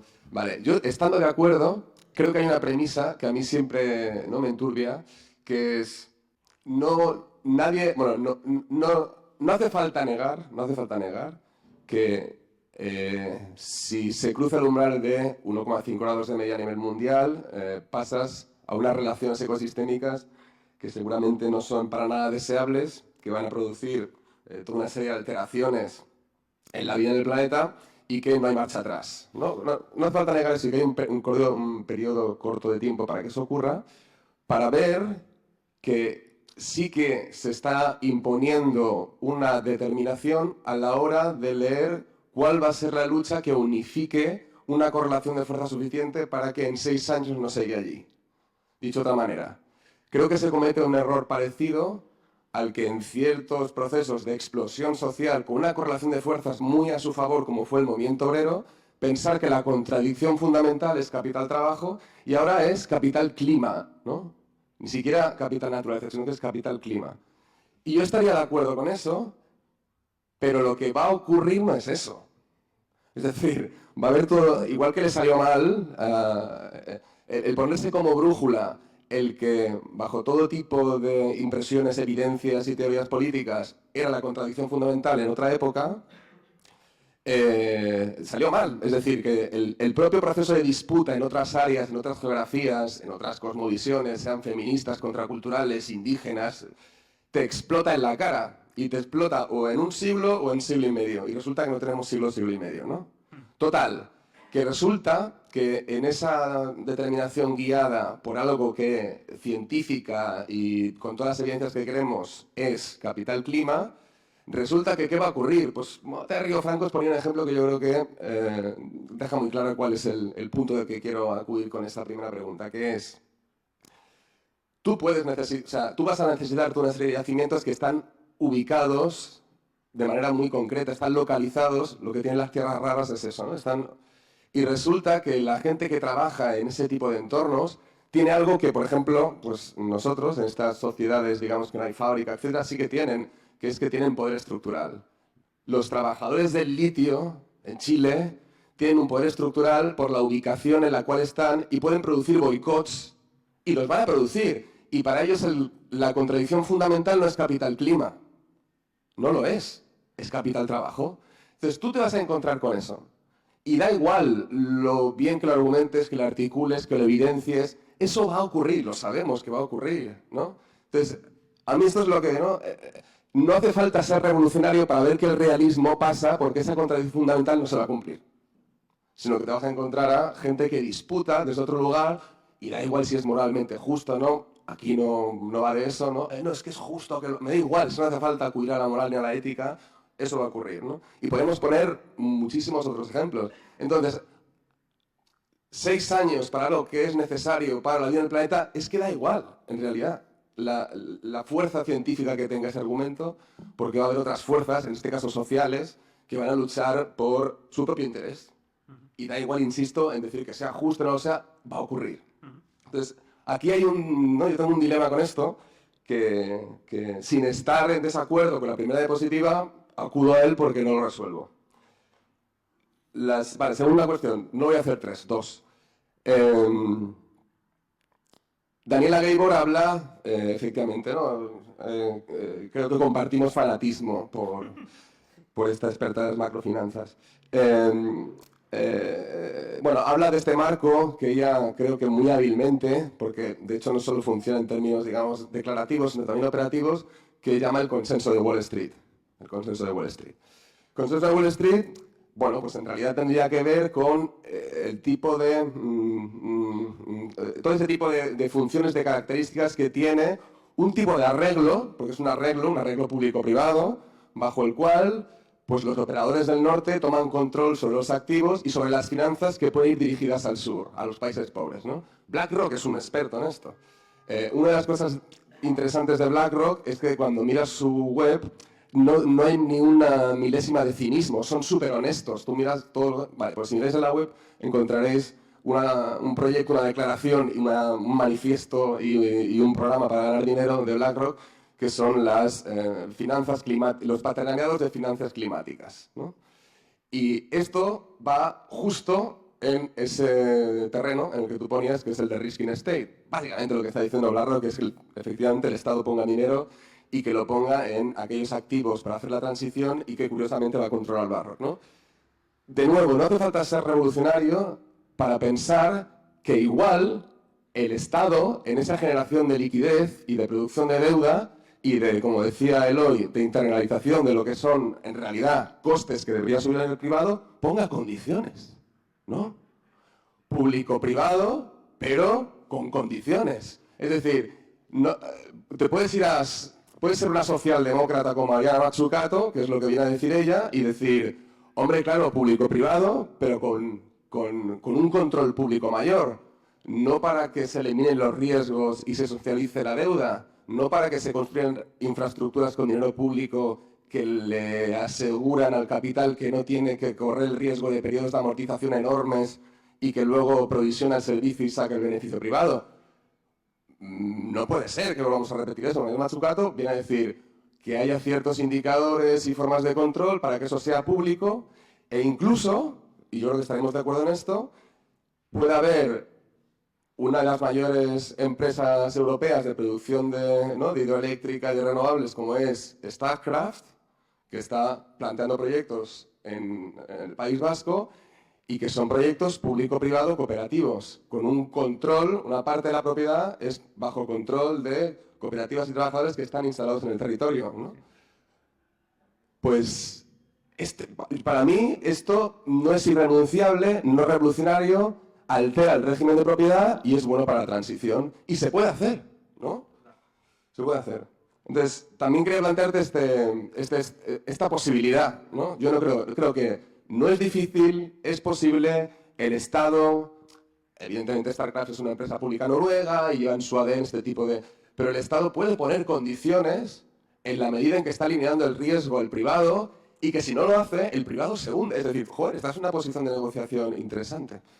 Vale, pues estas dos cosas quería plantear. Vale. Yo doy mucho la chapa con esto y esta no la he dado, entonces estamos totalmente... La ciencia por sí misma no tiene ninguna efectividad política y yo creo que, aunque lo que he dicho en la primera diapositiva, bajo mi punto de vista, es casi irrefutablemente una verdad científica dura y dramática, por sí misma no moviliza, digamos, no tiene efectos. Y de hecho hicimos un seminario contra el diluvio que acaba de terminar y una de las sesiones la di con Héctor Tejero y parte de la reflexión era las limitaciones del Green New Deal como proyecto político que en parte buscaba explicitar esta cuestión y esperando que tuviese potencia política. Y creo que ha tenido un poco, pero ni de lejos la que se esperaba. Entonces, creo que en eso tienes toda la razón y que tú puedes machacar a la gente una y otra vez con que esto es dramático y hay que actuar ya y que si no vamos a morir todos, etcétera, y que no pase nada. Y de hecho yo creo que eso es una de las principales limitaciones de parte del movimiento climático, que está un poco anclado como en esa lógica, ¿no?, pedagógica eterna de exponer la realidad y esperar que ocurra algo. Entonces, ahí totalmente de acuerdo contigo. Creo que igual, quiero decir, el único matiz que haría a lo que planteas es que, como esa verdad es una verdad dura, esas luchas que realmente ocurren por la distribución, ¿no?, del producto o por la extracción, al final se van a ver afectadas. Quiero decir, si no conseguimos solucionar esto, en 50 o 100 años no va a haber mineros de litio en Chile, en los desiertos de Chile extrayendo litio, porque no va a haber nadie, ¿no? O sea, se va a acabar eso. Entonces creo que esa es como la diferencia fundamental con toda nuestra tradición histórica. Venimos de una tradición en la que tú podías perder e igual se cargaban como, ¿no? a todos tus amigos y a un cuarto de la población, pero tú sabías que en una generación o dos el capital iba a volver a crear gente que tiene que trabajar, o sea, esa contradicción se iba a volver a recrear. Ahora estamos entrando en escenarios en los que eso ya no está garantizado.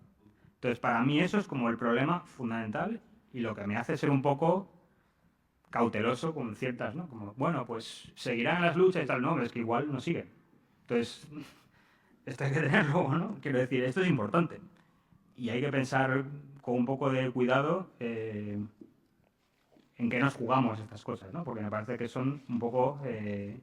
como que a veces hablo con un poco a la ligera, dando por hecho que las cosas van a poder seguir indefinidamente, que si no ganamos ahora, ganaremos en 5 años, 10 años, 20 años, 30 años, ¿no? Entonces, sin querer yo ser como, ¿no? Quiero decir, es difícil hacer predicciones muy precisas, pero sí que creo que si no se hace algo en unos márgenes temporales relativamente cortos, como digo, ¿no? Ahora acabamos de pasar el 1,1, la media ahora es 1,2 y ya está habiendo cambios brutales en los ecosistemas mundiales.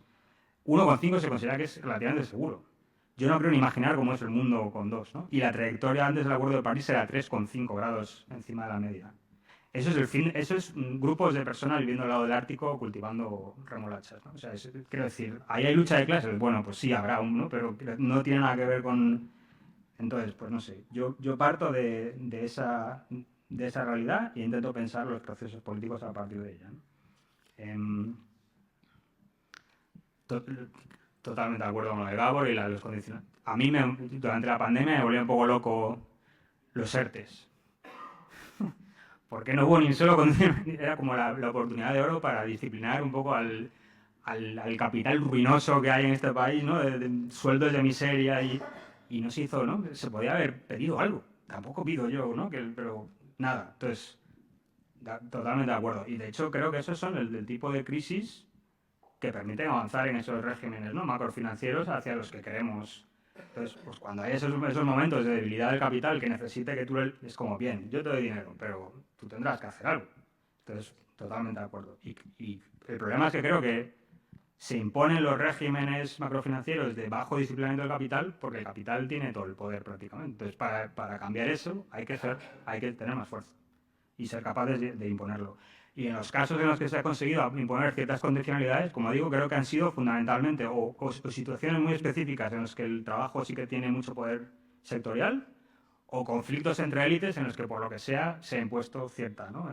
Exigencia pero no es la tónica y estamos, sobre todo en la Unión Europea, en un régimen de bajísimo disciplinamiento del capital. Entonces, 100% de acuerdo contigo. El PIB como disciplina total. O sea, quiero decir, yo no sé quién dijo esto, la tragedia, la socialdemocracia tiene muchas tragedias, pero una de las tragedias es que tú, si gobiernas un Estado capitalista, necesitas que el capitalismo funcione bien. Entonces, inevitablemente, aunque tú consideres que son tus enemigos, necesitas que a tus enemigos les vaya bien, porque eso es lo que permite que haya excedente y haya distribución, y haya crecimiento y la gente esté contenta, ¿no? Si tú haces una política de confrontación frontal brutal contra el capital, seguramente se vaya todo al carajo y te echen, ¿no? en las siguientes elecciones. Entonces, creo que esa es la contradicción principal del reformismo. Lo que no hace que el reformismo no deja de existir ni funcione, porque ¿no? Hoy todo el mundo es reformista, siento decirlo, pero eso es la contradicción principal. Y el PIB, digamos, la compulsión por la acumulación y el crecimiento es una de las expresiones fundamentales de eso. Entonces, esto es una de las razones porque también me causa que me enemiste con casi todo el mundo ecologista, pero yo creo que el decrecimiento como marco teórico es interesante como asalto a la gran fortaleza ideológica del capital, y creo que hay que hacer esa batalla como de largo recorrido, pero eso no va a tener efectos políticos inmediatos. Si alguien hiciese una campaña política hoy en día, electoral, con el decrecimiento como bandera, o sea, iba a ser un arrase que íbamos a alucinar. Estoy casi... Y creo que en Barcelona, si no me lo han contado mal, se vio mínimamente esto en las elecciones últimas municipales y en un debate Ada Colau alguien, ¿no? 2 veces le dijeron, tú eres una decrecentista y quieres que todo el mundo se arruine y tal. Y eso que ahora 4 locos hablan del decrecimiento. Sí, entonces, creo que eso es problemático y que hay que un poco entender que estás asaltando como la lógica principal del capital al decir eso, y que eso no te va a dar victorias, ¿no?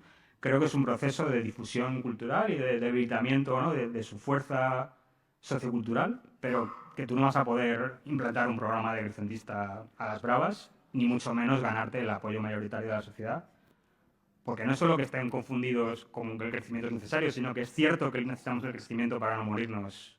Quiero decir, eso es el problema. Entonces, me parece que ahí se mezclan esas cuestiones. Pues con un poco de tristeza y alegría entremezcladas, creo que podemos cerrar por fin el seminario después de 3 días intensivos. Primero, muchísimas gracias, Sam, por haberte animado a subir desde Madrid para esta charla fantástica, que yo personalmente disfruto un montón y estoy seguro que vosotros y vosotras también. Y gracias a todas vosotras por haber venido a esta mini Tour de Force que hemos hecho de 3 días seguidos de debates que han tenido un nivel considerable, yo creo. Y que el ciclo de Clepsidra, de discusiones sobre la transición ecológica, no se ha acabado, aunque este seminario sí. Recordad simplemente que tenéis toda la información en la web, igual que los materiales de este seminario, pues siguen ahí colgados